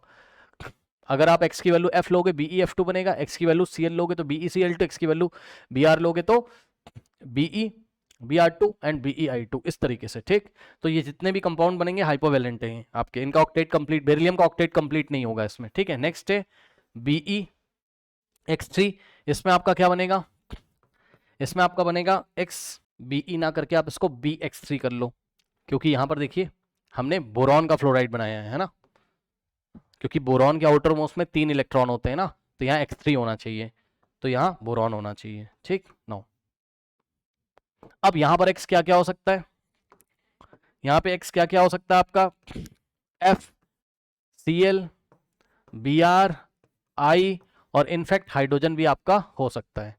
ठीक, नाउ नेक्स्ट है आपके पास बच्चों यहाँ पर AlCl3 सॉरी AlX3। ठीक, Al एल्युमिनियम है और X क्या क्या हो सकते हैं आपके Cl Br एंड यहाँ फ्लोरीन नहीं होगा। ओके, X क्या होगा Cl Br और I हो सकता है, यानी कि AlCl3 AlBr3 और AlI3, इन चीजों को आप याद रखेंगे। अब आप एक काम कर लो बच्चों, ठीक, इसका आप स्क्रीनशॉट ले लीजिए फटाफट। ठीक, इसका स्क्रीनशॉट ले लीजिए। नेक्स्ट इसका स्क्रीनशॉट आप ले लीजिए, इसका स्क्रीनशॉट ले लीजिए। ओके, नाउ अब ध्यान से चेक करिए, नेक्स्ट है आपके पास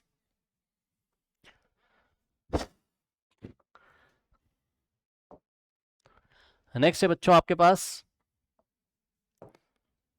एक्सपेंडेड ऑक्टेट। ठीक, ये लिमिटेशन में नंबर 2 आप इसको बोल सकते हो, एक्सपेंडेड ऑक्टेट। एक्सपेंडेड ऑक्टेट मतलब इनकम्प्लीट, सॉरी इनकम्प्लीट कह रहा हूं, एक्सपेंडेड मतलब 8 से ज्यादा हाइपर वैलेंट कंपाउंड, 8 से ज्यादा इलेक्ट्रॉन मिलेंगे आपको वैलेंट शेल में। हाइपर हाइपर मतलब ज्यादा हो गया, hyper valent compound.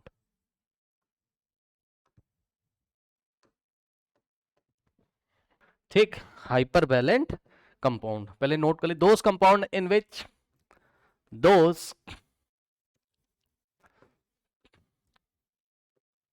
compounds in which central atom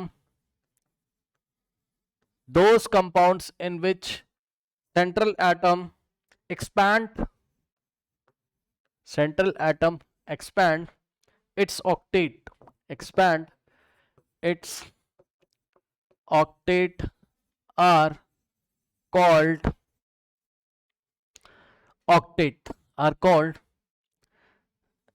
expanded octet या हाइपर वैलेंट कंपाउंड। ठीक, हाइपर वैलेंट कंपाउंड। चलिए एग्जांपल देखिए यहां पर, सबसे पहला जो एग्जांपल है आपका PCl5। ठीक है, PCl5। अब ध्यान से चेक करो बच्चों, फास्फोरस के आउटर मोस्ट में आपके पास कितने इलेक्ट्रॉन होंगे, यहाँ पर फास्फोरस के आउटर मोस्ट में 5 इलेक्ट्रॉन होते हैं, पता है आपको। ठीक, सो फास्फोरस के आउटर मोस्ट में 5 इलेक्ट्रॉन बना लीजिए। ठीक, कैसे बनाओगे आप, ठीक 5 इलेक्ट्रॉन और 5 क्लोरीन भी यहाँ पर। ठीक है, सो एक काम करते हैं, 1 2 3 4 और 5। ठीक, नाउ अब ध्यान दें, यहाँ क्लोरीन के आउटर मोस्ट में 7, 1 2 3 4 5 6 और ये हो गया 7th।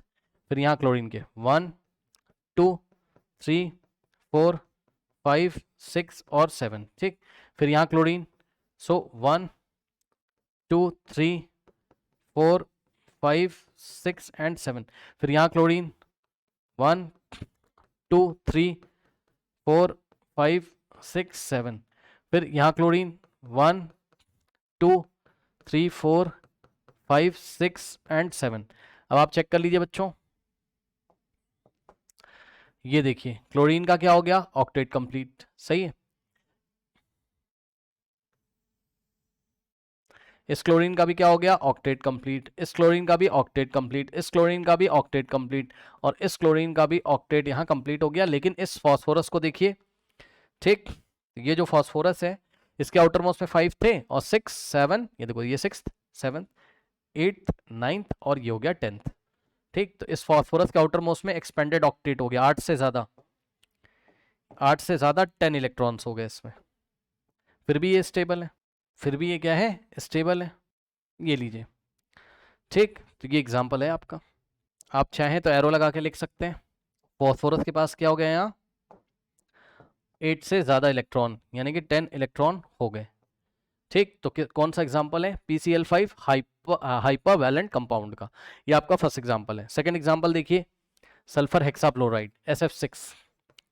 अब देखो, अब मैं डायरेक्ट बना दे रहा हूँ, अब आप समझ जाना। ठीक, SF6 ये सल्फर है, ठीक, और 6 फ्लोरीन इससे लगे रहते हैं, 1 2 3 4 5 और 6। अभी अभी पढ़ाया था, एक बॉन्ड पे कितने इलेक्ट्रॉन होते हैं, 2। एक बॉन्ड पे 2 इलेक्ट्रॉन होते हैं, तो सल्फर के कितने होंगे, 2 यहाँ 2 यहाँ 2 यहाँ 2 यहाँ 2 यहाँ 2 यहाँ, 2 6 टोटल 12 इलेक्ट्रॉन। प्रॉब्लम होगी। तो सल्फर के पास कितने हो गए यहाँ पर, आपके पास सल्फर आपका सेंट्रल एटम है ना, सेंट्रल एटम, तो इसके पास हो गए 12 इलेक्ट्रॉन। प्रॉब्लम है, प्रॉब्लम है। ठीक, इसके बाद आप देख सकते हो क्या, सल्फर ट्राइऑक्साइड का कहाँ पर लिख दूं, यहीं कहीं छोटा सा लिख दूं, समझ जाओगे। यहाँ पे देखो, नंबर 3 एग्जाम्पल है SO3 का। ठीक, तो SO3 कुछ इस तरीके से बनता है, S double bond O double bond O double bond O। ये लो, अब बताओ यहाँ सल्फर के पास कितने इलेक्ट्रॉन है, सुन लो ध्यान से, एक बॉन्ड पे 2 इलेक्ट्रॉन, टोटल कितने बॉन्ड हैं, 2 2 4 2 6, 6 तो नहीं 12 भाई, एक बॉन्ड पे 2 इलेक्ट्रॉन होंगे ना, तो 6 बॉन्ड पे 12 इलेक्ट्रॉन, 1 2 3 4 5 6 7 8 9 10 11 12, तो सल्फर पे हो गए कितने, 12 इलेक्ट्रॉन। यहां भी प्रॉब्लम है, देख लो, एक्सपेंडेड या हाइपर वैलेंट कंपाउंड के सब एग्जांपल हैं। ओके ओके, नाउ अब आप एक काम करो, क्या, कुछ पॉइंट लिख लो। अगर इसका स्क्रीनशॉट लेना हो तो ले लो, आप इसका स्क्रीनशॉट लेना हो तो ले लो, इसका स्क्रीनशॉट लेना हो तो ले लो। ठीक, नाउ अब ध्यान से चेक करिए बच्चों, यहां पर ध्यान से, ध्यान से देखिए। Number 1, hypovalent compound generally act as हाइपोवैलेंट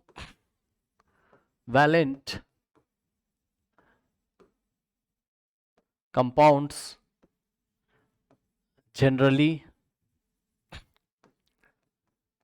act as Lewis acid, Lewis Lewis acid, Lewis acid। ठीक, hypovalent compound generally act as Lewis acid, Lewis acid। Lewis acid क्या होते हैं, ध्यान से सुनो, जो इलेक्ट्रॉन एक्सेप्ट करते हैं, जो इलेक्ट्रॉन एक्सेप्ट करते हैं। ठीक, अब यहां पर आ जाइए आप, हाइपोवैलेंट में इलेक्ट्रॉन की कमी थी ना, यहां पर 8 इलेक्ट्रॉन नहीं थे। ठीक, यहां 8 इलेक्ट्रॉन नहीं थे, तो ये इलेक्ट्रॉन इनको चाहिए, ऐसे समझ लो आप, इलेक्ट्रॉन इनको चाहिए, ये इलेक्ट्रॉन गेन करेंगे, ये इलेक्ट्रॉन गेन करेंगे, इसलिए इनको, जो इलेक्ट्रॉन गेन करते हैं उसको हम क्या बोलते हैं, ये कहीं से इलेक्ट्रॉन ले लेंगे भाई, इनके पास इलेक्ट्रॉन की कमी है, ऑक्टेट इनका कंप्लीट नहीं है, ऐसे सोचो, तो ये कहीं से इलेक्ट्रॉन लेंगे, तो इसको हम बोलेंगे क्या, लेविस एसिड। टेंशन मत लो, बस ऐसे ही बता दिया है, डिटेल में बाद में पढ़ाया जाएगा। ठीक, टेंशन मत लो आप, डिटेल में किसी और चैप्टर में आपको पढ़ाया जाएगा, टेंशन मत लो, बस ऐसे ही नोट कर लिया है। नेक्स्ट पॉइंट है आपका, period number 2 elements can never expand their octet. Period number 2 elements can never expand their octet, can never expand their octet। सुन लीजिए ध्यान से, पीरियड नंबर 2 के जो एलिमेंट होंगे वो अपना ऑक्टेट एक्सपैंड नहीं कर सकते हैं, मतलब पीरियड नंबर 2 के एलिमेंट हाइपर वैलेंट कंपाउंड नहीं बनाएंगे। अभी क्वेश्चन कराऊंगा, परेशान ना हो। ठीक, पीरियड नंबर 2 के जितने भी एलिमेंट हैं, पीरियोडिक टेबल आपने पढ़ा हुआ है, पीरियड नंबर 2 के जितने भी एलिमेंट हैं, ठीक, वो आपके एक्सपेंडेड ऑक्टेट नहीं बनाएंगे, नहीं बनाएंगे, पक्का। अभी दिखाते हैं आपको, सवाल भी, परेशान ना हो।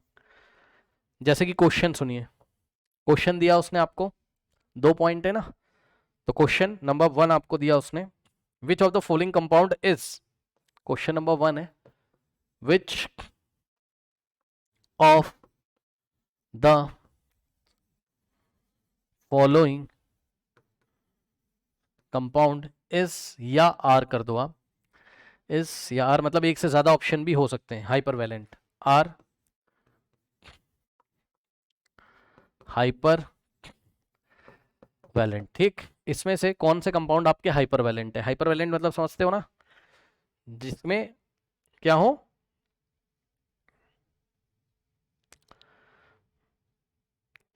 ऑप्शन ए, जिसके जिसके जिसके ऑक्टेट से भी ज्यादा इलेक्ट्रॉन हो, मतलब 8 वैलेंस शेल में 8 से भी ज्यादा इलेक्ट्रॉन हो, PCl3।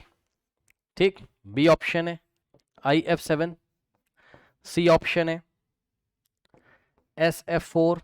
ठीक, उसके बाद डी ऑप्शन है SF6। चलिए एक एक बना के देखिए, PCl3 का बना के देखिए। ठीक, सो ये फॉस्फोरस है बच्चों आपका। ठीक, इसके आउटर मोस्ट में टोटल कितने इलेक्ट्रॉन होते हैं फॉस्फोरस के? 5। तो बना लीजिए 1 2 3 4 5, और क्लोरीन। ठीक, तो एक क्लोरीन यहाँ पर, अब मैं क्लोरीन के सारे इलेक्ट्रॉन नहीं दिखा रहा हूँ।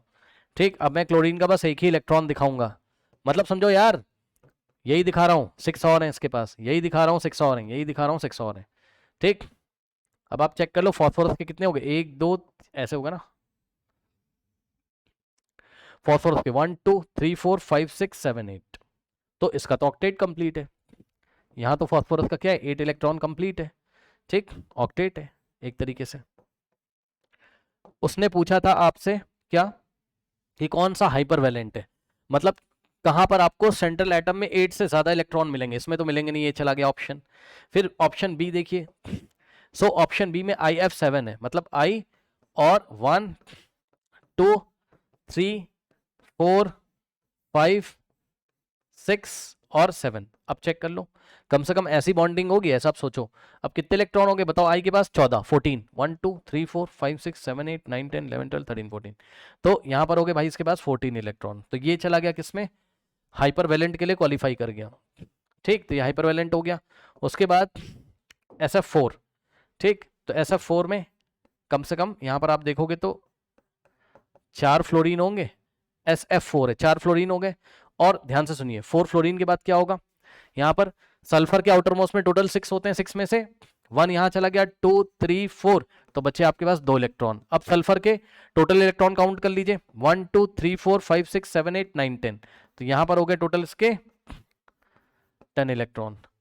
ठीक, सो ये भी चला गया आपका कहां पर, हाइपर वैलेंट में। इसके बाद SF6 का भी बताया था मैंने आपको, चेक कर लो पीछे जाके, SF6 का भी बताया था, S के पास 12 इलेक्ट्रॉन होते हैं, तो ये भी एक्सपेंडेड ऑक्टेट का एग्जांपल है, तो option D is also the correct option. तो B C D तीनों ही चले गए यहाँ पर, BCD तीनों ही आपके चले गए। ठीक, नाउ इसका आप स्क्रीनशॉट ले लीजिए, फिर मैं आपको नेक्स्ट क्वेश्चन कराता हूँ। इसका स्क्रीनशॉट ले लीजिए, फिर मैं आपको नेक्स्ट क्वेश्चन कराता हूँ। देखिए नेक्स्ट क्वेश्चन देखिए बच्चों, यहाँ पर क्वेश्चन सुनिए। क्वेश्चन में आपसे बोलता है which of the following is hypervalent, which of the following is hypervalent. ठीक, इसमें से कौन सा हाइपर वैलेंट है? So option A NO2, option B है बच्चों आपके पास carbon dioxide CO2, option C है आपके पास वाटर H2O, सही है, एंड ऑप्शन डी है आपके पास PCl5। अब बताओ कौन सा इसमें से हाइपर वैलेंट है? और मैंने आपको बताया था पीरियड नंबर 2 के जो एलिमेंट होंगे, पीरियड नंबर 2 के जो P2 मतलब पीरियड नंबर 2 के जो एलिमेंट होंगे, वो अपना एक्सपेंडेड ऑक्टेट नहीं बनाएंगे, वो अपना एक्सपेंडेड ऑक्टेट नहीं बनाएंगे। तो चेक कर लो, नाइट्रोजन पीरियड नंबर 2 का है, कार्बन पीरियड नंबर 2 का है, और H2O में सेंट्रल एटम कौन है? H2O का मॉलिक्यूल बनाना आता है ना, ऐसे करके बनता था, क्लास 10th में आपने बनाया होगा। तो ऑक्सीजन यहाँ सेंट्रल एटम है, तो ये तीनों तो हो नहीं सकते। Which of the following is hypervalent, ये भी नहीं होगा, ये भी नहीं होगा, ये भी नहीं होगा। क्यों? क्योंकि नाइट्रोजन, कार्बन और ऑक्सीजन पीरियड नंबर 2 को बिलोंग करते हैं। Nitrogen, oxygen and carbon belongs to period number 2, यही पॉइंट लिखवाया था आपको। Period number 2 elements can never expand their octet, ये हाइपरवैलेंट कंपाउंड नहीं बनाएंगे, ये अपना ऑक्टेट एक्सपैंड नहीं कर सकते। ठीक, सो ये तीनों होंगे नहीं, और PCl5 का आज ही पढ़ाया आपको, चेक कर लीजिए, option D is the correct option, PCl5। ये देखिए PCl5 के आउटर मोस्ट, PCl5 में फॉस्फोरस सेंट्रल एटम है, इसका एक्सपेंडेड ऑक्टेट है, हाइपरवैलेंट का एग्जांपल है ये। ठीक, सो इस तरीके से नाउ ये हो गया आपका, इसका आप स्क्रीनशॉट ले लीजिए, इसका आप स्क्रीनशॉट ले लीजिए। ठीक, सो आपका नंबर 1 हो गया हाइपोवेलेंट लिमिटेशंस में, नंबर 2 हो गया आपका हाइपरवेलेंट, नंबर 3 हो रहा है आपका, ये ऑक्टेट की हम लिमिटेशंस पढ़ रहे हैं। ओके, सो ऑक्टेट रूल की लिमिटेशन में पॉइंट नंबर 3 बच्चों आप लिख सकते हैं, ऑड इलेक्ट्रॉन स्पीशीज। कौन सी? Odd electron species, odd electron species. ठीक, अब ध्यान से चेक करिए, दोज स्पीशीज, दोज स्पीशीज में आपके मॉलिक्यूल्स भी हो सकते हैं, आयंस भी हो सकते हैं। दोज स्पीशीज, इसमें आपके मॉलिक्यूल्स भी हो सकते हैं, आयंस भी हो सकते हैं। ठीक, so those species in which total number of, in which total number of electron is odd, total number electron is odd, are called odd electron species, are called odd electron species। ठीक, अब देखिए कुछ example, अच्छा पहले note कर लो फिर मैं आपको समझा देता हूं। ठीक, odd electron species, odd electron species are always paramagnetic, are always paramagnetic, are always paramagnetic। okay, means unpaired electron। याद है चैप्टर नंबर 2 में आपको पढ़ाया था, पैरामैग्नेटिक स्पीशीज क्या होती थी? जिसमें अनपेयर्ड इलेक्ट्रॉन होते थे, याद है? पैरामैग्नेटिक स्पीशीज क्या होती थी? जिसमें अनपेयर्ड इलेक्ट्रॉन होते थे। ठीक, अब सुनो, ऐसी स्पीशीज जिसमें ऑड नंबर ऑफ इलेक्ट्रॉन दिखाई पड़ेगा। ठीक, तो अगर इलेक्ट्रॉन ही ऑड हैं, खुद सोचिए, अगर इलेक्ट्रॉन ही ऑड हैं, ऑड नंबर ऑफ इलेक्ट्रॉन हैं, तो इलेक्ट्रॉन की पेयरिंग कैसे होगी? एग्जांपल के तौर पे मैं आपको दिखा रहा हूं, अनपेयर्ड इलेक्ट्रॉन आपको मिलेंगे ही मिलेंगे। ठीक, तो पैरामैग्नेटिक, ऐसी स्पीशीज, पैरामैग्नेटिक स्पीशीज पक्का हो जाएंगी जिसमें ऑड नंबर ऑफ इलेक्ट्रॉन्स होंगे। दिखाता हूं मैं आपको एग्जांपल, देखिए यहां पर देखिए, नाइट्रोजन, नाइट्रोजन का ऑक्साइड NO2 देखिए। नेक्स्ट एग्जांपल है आपके पास ClO2 देख लीजिए आप। नेक्स्ट एग्जांपल है बच्चों आपके पास NO देख लीजिए आप, एटसेट्रा। अब आप देखो, इसमें आपको टोटल इलेक्ट्रॉन काउंट करने हैं। एक मैं आपको काउंट करके दिखा रहा हूं, नाइट्रोजन में 7 और ऑक्सीजन में 2 8 जा 16। ठीक, टोटल कितने हो गए आपके पास? 23, जो कि ऑड इलेक्ट्रॉन है। तो आपको पूरे आयन में या आपको पूरे मॉलिक्यूल में टोटल इलेक्ट्रॉन काउंट कर लेने हैं। नाइट्रोजन के 7 होते हैं, ऑक्सीजन का, एक ऑक्सीजन के पास 8 इलेक्ट्रॉन होते हैं, दो के पास 2 8 जा 16, टोटल हो गया 23। तो ऑड नंबर ऑफ इलेक्ट्रॉन है। ठीक, इसमें आपको अनपेयर्ड इलेक्ट्रॉन मिलेंगे। ठीक, और ये ऑक्टेट रूल को फॉलो नहीं करेंगे, मतलब इसमें जो सेंट्रल एटम है नाइट्रोजन, इसका ऑक्टेट कंप्लीट नहीं होगा। इसी तरीके से ClO2 में सेंट्रल एटम क्लोरीन है। अब बताओ यहां पर क्लोरीन में कितने इलेक्ट्रॉन होते हैं? टोटल 17। वैसे ऐड करने की जरूरत नहीं है, क्योंकि बस सिंपल सी बात है, ऑड प्लस इवन कितना होता है? ऑड। क्लोरीन में 17 होते हैं जो कि ऑड है, और ऑक्सीजन में 2 8 जा 16 हो जाएगा, है ना, जो कि इवन है। ऑड प्लस इवन कितना हो जाएगा? ऑड। यहां पे देखिए, नाइट्रोजन में 7 होते हैं जो कि ऑड है, और ऑक्सीजन में होते हैं 8 जो कि इवन है। Odd plus even is equals to क्या हो जाएगा? ऑड। ठीक, तो इसका आप स्क्रीनशॉट ले लीजिए। जो सेंट्रल एटम होगा इसमें, नाइट्रोजन हो, चाहे आपका क्लोरीन हो, और चाहे आपका ये वाला nitrogen, they will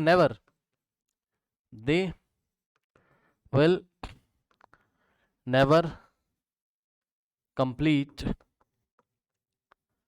there octet. अब सुनो, जब ऑक्टेट ही नहीं कंप्लीट हो रहा है, ऑक्टेट मतलब वैलेंस शेल में 8 इलेक्ट्रॉन, खुद सोचो, जब ऑक्टेट कंप्लीट ही नहीं हो रहा है भाई, ठीक, तो इलेक्ट्रॉन की पेयरिंग कैसे होगी? सोचो ना, अगर ऑक्टेट कंप्लीट हो रहा होता तब तो इलेक्ट्रॉन की पेयरिंग होती वैलेंस शेल में। पेयरिंग के लिए दो दो इलेक्ट्रॉन चाहिए ना, तो दो दो के 4 सेट बन जाते हैं, ऐसा सोचो अगर आप केवल वैलेंस शेल को देख रहे हो।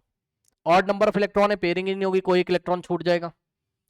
एग्जाम्पल बता रहा हूँ, जैसे मान लो 7 इलेक्ट्रॉन है, 7 इलेक्ट्रॉन है, तो 7 इलेक्ट्रॉन हो गए ऑड, तो 7 इलेक्ट्रॉन में पेयरिंग केवल 6 इलेक्ट्रॉन की होगी, दो की दो की दो की, बच जाएगा एक अकेला, ऐसे सोचो।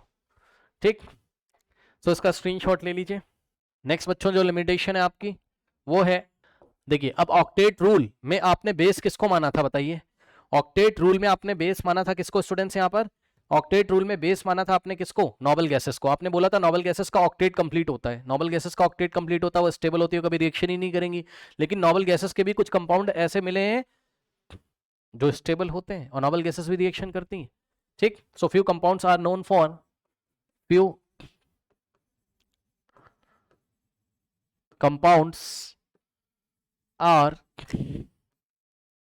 known for noble gases। ठीक, एग्जाम्पल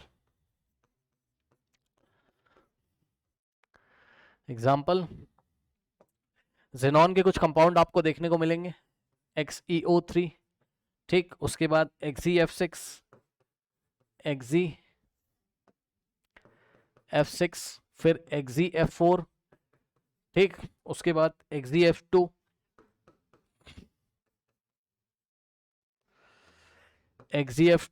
नेक्स्ट है आपके पास XeO2F2, next is XeOF4, next is आपके पास XeO4,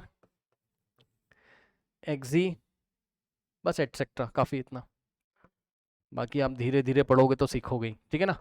ओके, तो ये देखिए जेनॉन आपका क्या है, एक नोबल गैस है जिसने इतने सारे देखिए कंपाउंड यहाँ पर बना के रखे हुए। इसी तरीके से रेडॉन के कंपाउंड आप देख सकते हो, रेडॉन नोबल गैस है, उसके भी कंपाउंड देखने को मिले, RnF2, और क्रिप्टॉन का आप देख सकते हो, क्रिप्टॉन एक नोबल गैस है, उसका भी कंपाउंड देखने को मिला है KrF2। तो देखा आपने, नोबल गैसेस ने भी फ्लोरीन के साथ रिएक्शन कर लिया है और कभी कभी ऑक्सीजन के साथ भी। ठीक, now next is transition metal ion, number 5th point है आपका ट्रांजिशन मेटल आयन। ठीक, ट्रांजिशन मेटल आयन, अब ध्यान दें स्टूडेंट्स, ठीक, ट्रांजिशन मेटल आयंस जो आपको देखने को मिलेंगे इनका ऑक्टेट कंप्लीट नहीं होगा फिर भी ये स्टेबल है। एग्जांपल मैं आपको देता हूं, okay, do not have complete their octet, do not have complete their octet, but they are still stable,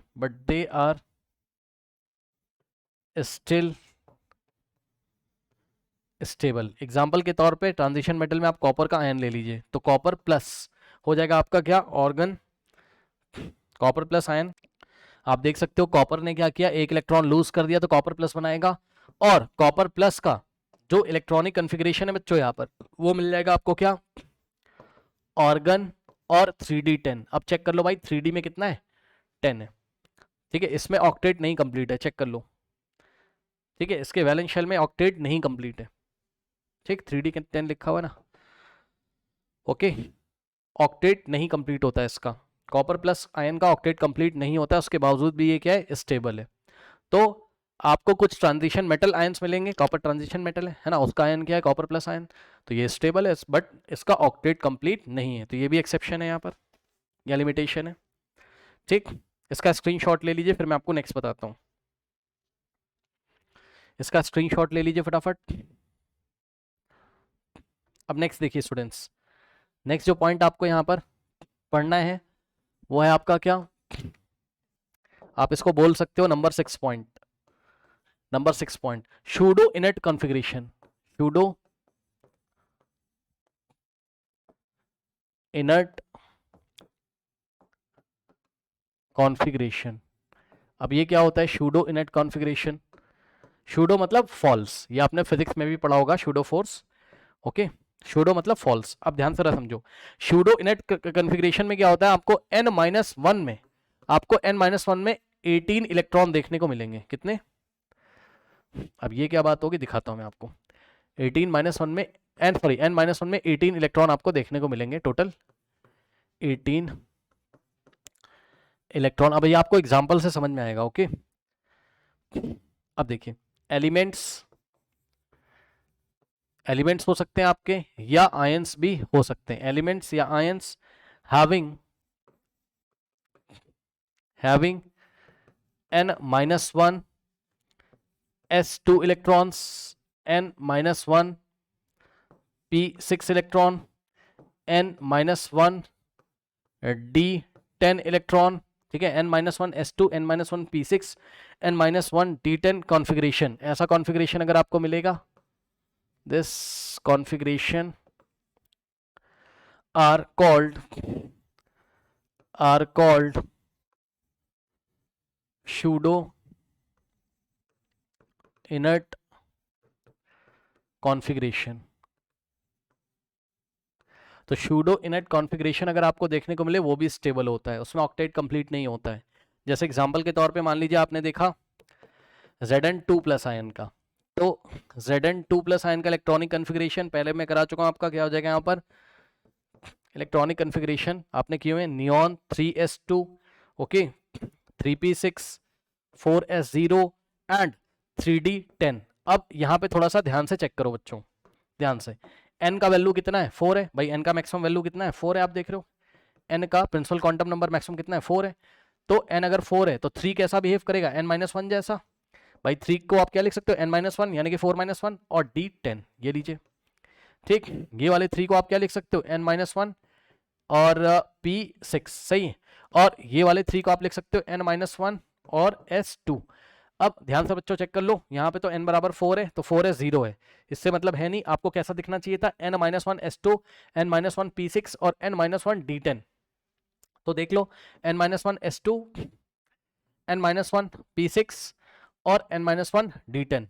ठीक, तो Zn2+ आयन आपका क्या है, ऑक्टेट नहीं कंप्लीट है, फिर भी ये क्या है, स्टेबल है, क्योंकि ये शूडो इनट कॉन्फ़िगरेशन है।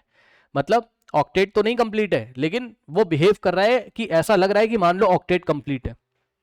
ठीक, okay, so Zn2+ is very stable. So Zn2+ is very stable, correct. इसका स्क्रीनशॉट ले लीजिए, अब देखिए, अब जो नेक्स्ट टॉपिक आपको पढ़ना है, how to draw Lewis dot structure. This is very important. ठीक है, 3-4 स्ट्रक्चर्स के ड्रॉ करेंगे, फिर हम क्लास को एंड करेंगे। ओके, अब लविस डॉट स्ट्रक्चर जो है बच्चों, it is very very very important topic. ठीक, इसकी प्रैक्टिस करने से ही आपको आएगा। अभी कुछ प्रैक्टिस कर लेते हैं, फिर आगे की क्लास में भी देखेंगे। चलिए देखिए, टॉपिक है how to draw Lewis dot structure. इस चैप्टर में आपको प्रैक्टिस बहुत करनी पड़ेगी, जो जो कराया जा रहा है उसकी प्रैक्टिस करते चलिएगा। अब आपके पास कोई कंपाउंड होगा, मान लीजिए बच्चों आपके पास कोई कंपाउंड है, जस्ट एग्जांपल दे रहा हूं, ये इस तरीके से, इसमें ए बी एटम लगा है, कोई ए लगा है, मान लो कुछ भी लगा है, ठीक, जस्ट एग्जांपल दे रहा हूं। ठीक, सो इसमें अब आपको नाम से पता चल रहा है कि ये अगर ओवरऑल पूरा एक कंपाउंड है, तो इस कंपाउंड में इस एटम को क्या बोलोगे आप, जो बीच में बैठा हुआ है, सेंट्रल एटम। ठीक, तो इसको नाम दोगे आप क्या, सेंट्रल एटम। आप इसको शॉर्ट में कैसे दिखाओगे, C.A, सही है। और यहां बच्चों जो एटम बैठे हुए हैं साइड में, किनारे किनारे, इसको आप क्या बोलोगे, टर्मिनल एटम। क्या दिक्कत है बताइए। तो ये हो गया बच्चों आपका क्या, टर्मिनल मतलब किनारे किनारे बैठे हुए, टर्मिनल एटम है, जिसको आप T.A से दिखाओगे शॉर्ट में। CA का मतलब सेंट्रल एटम, TA का मतलब टर्मिनल एटम। ठीक, तो ये भी क्या हो गया आपका TA, और ये भी क्या हो गया आपका TA, और ये भी क्या हो गया आपका टी है। ये बताइए क्या दिक्कत हो गई, देख रहे हो? ठीक, अब स्टेप्स, स्टेप्स क्या फॉलो करोगे आप? स्टेप नंबर 1, स्टेप नंबर 1 है बच्चों find out the central atom. Find, सबसे पहला काम होता है सेंट्रल एटम को पहचानना। Find out the central atom C dot A. Central atom को पहचानिए। तो सेंट्रल एटम को पहचानने के लिए कुछ बातें ध्यान रखनी। नंबर 1, सेंट्रल एटम कौन कौन हो सकता है? ठीक, तो सेंट्रल एटम वो हो सकता है बच्चों least in number. Least in number मतलब जिसका नंबर सबसे कम दिखाई पड़े। कोई कंपाउंड आपको दे देगा, कोई मॉलिक्यूल दे देगा, जिसका नंबर आपको सबसे कम दिखाई पड़े वो सेंट्रल एटम हो सकता है। प्रैक्टिस करते करते आप पहचान जाओगे। उसके बाद सेंट्रल एटम कौन हो सकता है? तो जवाब है मैक्सिमम बॉन्ड जो बना रहा हो। जैसे कि यहां पर देखो ये मैक्सिमम बॉन्ड बना रहा है, 1 2 3 4 5 बॉन्ड बना रहे हैं ना, तो जो मैक्सिमम बॉन्ड बना रहा हो वो सेंट्रल एटम हो सकता है आपका। नेक्स्ट है बच्चों आपका जिसकी इलेक्ट्रोनेगेटिविटी सबसे लो हो। ओके, सेंट्रल एटम वो हो सकता है having lowest electronegativity, having lowest EN। EN का मतलब समझ जाओगे, लास्ट चैप्टर में भी आपको बताया था, इलेक्ट्रोनेगेटिविटी। ठीक, इलेक्ट्रो नेगेटिविटी। ठीक, यहां पर C की इलेक्ट्रोनेगेटिविटी इन सबसे X से M से B से और A से कम होगी, इसलिए हमने इसको सेंटर में रखा है। ठीक, तो सेंट्रल एटम वो होगा जिसकी इलेक्ट्रोनेगेटिविटी सबसे कम होगी। ठीक है, बहुत अच्छी बात है। नेक्स्ट देखिए, अब यहां पर आपको एक पॉइंट नोट करना है, वेरी इंपॉर्टेंट। क्या? फ्लोरीन एंड हाइड्रोजन, इसका आपको ध्यान रखना है भाई। फ्लोरीन और हाइड्रोजन कभी भी सेंट्रल एटम नहीं बन सकते। Fluorine and hydrogen can never be central atom. ये हो गया बच्चों स्टेप नंबर 1। स्टेप नंबर 1 में क्या करना है बताइए? सेंट्रल एटम को पहचानना है। कैसे पहचानोगे? लीस्ट इन नंबर, जो सबसे कम नंबर में प्रेजेंट हो वो सेंट्रल एटम हो सकता है। मैक्सिमम बॉन्ड जो बना रहा हो वो हो सकता है। नंबर 3, हैविंग लोएस्ट इलेक्ट्रोनेगेटिविटी, जिसकी इलेक्ट्रोनेगेटिविटी सबसे कम हो वो सेंट्रल एटम हो सकता है। और फ्लोरीन और हाइड्रोजन कभी भी सेंट्रल एटम नहीं होंगे, इस बात को आपको ध्यान रखना है। ठीक, अच्छा, नेक्स्ट है स्टेप नंबर 2। सेंट्रल एटम पहचान लिया, अब क्या करोगे स्टेप नंबर 2 में? अब आप क्या करोगे, जो सेंट्रल एटम है उसके वैलेंस इलेक्ट्रॉन को डॉट लगा के दिखा दीजिए। उसके वैलेंस इलेक्ट्रॉन को डॉट लगा के दिखा दीजिए। ठीक, represent the valence electron, represent the valence electron. Valence electron मतलब आउटर मोस्ट शेल के इलेक्ट्रॉन्स। वैलेंस शेल का मतलब आउटर मोस्ट शेल के इलेक्ट्रॉन। ठीक, आउटर मोस्ट शेल के इलेक्ट्रॉन्स को represent valence electron of central atom with dot, with dots। ठीक, dot से वैलेंस शेल इलेक्ट्रॉन दिखाइए किसके? सेंट्रल एटम के। इसका स्क्रीनशॉट ले लीजिए, फिर मैं आपको नेक्स्ट पॉइंट बताता हूं। नो, अब आपको ऑक्टेट कंप्लीट कराना है। किसका? टर्मिनल एटम का। सबसे पहले किसका ऑक्टेट कराएंगे? कंप्लीट टर्मिनल एटम का। ओके, सो नेक्स्ट इज, आप इसको स्टेप नंबर 3 बोल सकते हो बच्चों। स्टेप नंबर 3 में हम क्या करेंगे? Make bond with terminal atom, make bond with terminal atom, make bond with terminal atom by sharing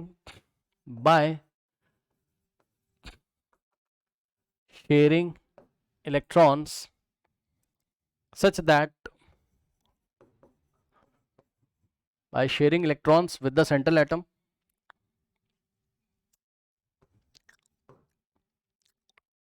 such that octet of terminal atom is also complete, is also completed। बस मोटी मोटी बात समझो आप। अब आपको टर्मिनल एटम का octet complete करा देना है बस। ठीक, नेक्स्ट इज फिर से बता रहा हूं, अभी फिर से बताया था आपको, फिर से बता रहा हूं, पीरियड नंबर 2 के जो एलिमेंट है वो कभी भी एक्सपेंडेड ऑक्टेट नहीं शो करेंगे। Okay, period number 2, period number 2 elements will never show, will never form या never show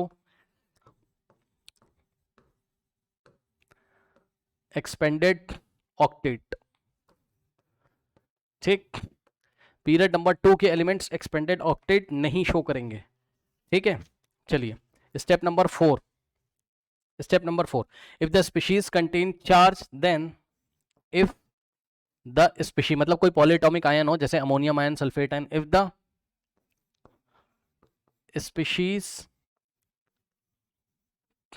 contain some charge then अब ध्यान से सुनो, अगर स्पीशी के ऊपर कोई चार्ज होगा तो ए पार्ट, यानी कि अगर पॉजिटिव चार्ज होगा तो क्या करेंगे, पॉजिटिव चार्ज देंगे किसको, सेंट्रल एटम को। Positive charge are given to central atom and electron is removed from central atom, and electron is removed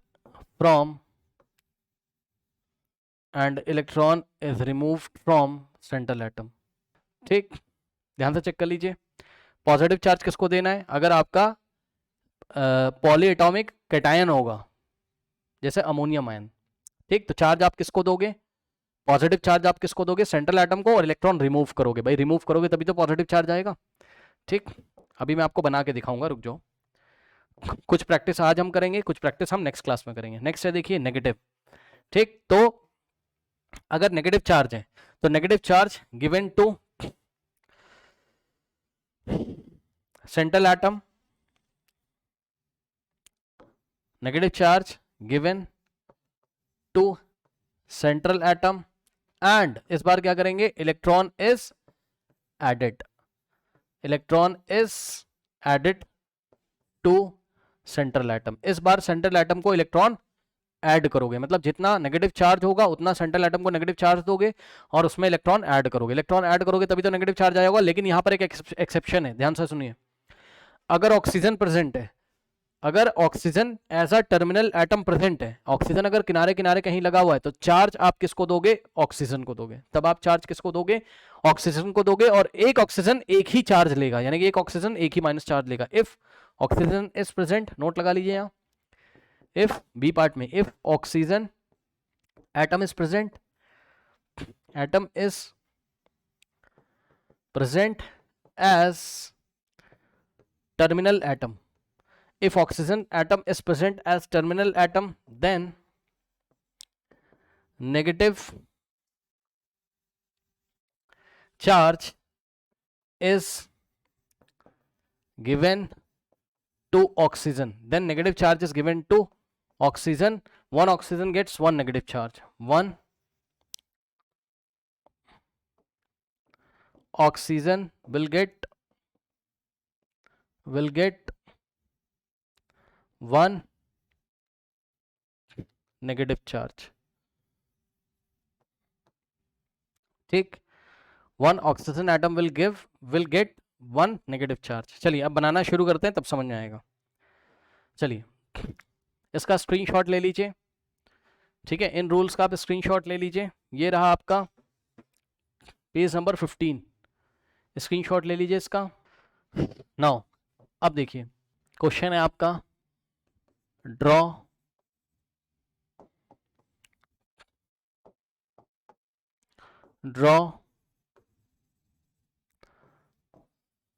Levi's dot structure of the following. Okay, now number 1 carbon dioxide का बनाइए। चलिए carbon dioxide का बच्चों बनाओ। अब बताओ carbon dioxide का यदि बनाओगे, सेंट्रल एटम वैसे तो आपको दिखाई पड़ रहा है साफ साफ यहाँ पर, क्या कार्बन होगा सेंट्रल एटम, इतना तो आपको पता ही है।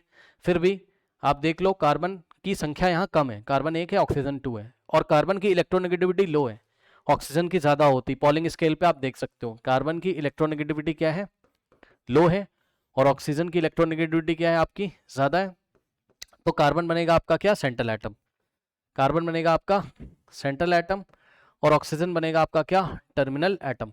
तो सबसे पहला काम होता है क्या, सेंट्रल एटम पहचानना। सेंट्रल एटम आप पहचान गए हो, अब आप क्या करोगे, सेंट्रल एटम को ड्रॉ करोगे। ये रहा आपका सेंट्रल एटम, और सेंट्रल एटम को आपने ड्रॉ किया, ठीक है स्टूडेंट्स। और सेंट्रल एटम को ड्रॉ करते ही अब क्या करना है आपको, central atom represent the valence electron of the central atom with dots, ठीक है।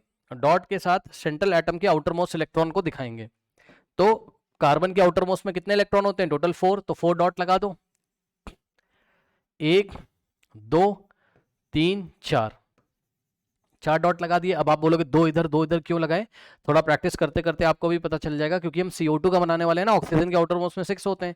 तो ऑक्सीजन का ऑक्टेट कंप्लीट कराने के लिए ऑक्सीजन 2 इलेक्ट्रॉन शेयर करेगा, तो एक ऑक्सीजन इधर से ये वाले 2 शेयर करेगा और दूसरा ऑक्सीजन इधर से ये वाले 2 शेयर करेगा, इसलिए 2 और 2 दिखाए। अब ऑक्सीजन को बना दीजिए, ठीक, अब ऑक्सीजन को बना दीजिए, ये लीजिए। ऑक्सीजन के आउटर मोस्ट में 6 इलेक्ट्रॉन होते हैं, डॉट से दिखा दो या स्टार से दिखा दो, 1 2 3 4 5 6, ठीक। और एक ऑक्सीजन यहां से आएगा 1 2, ठीक, 3 4 5 6, ओके।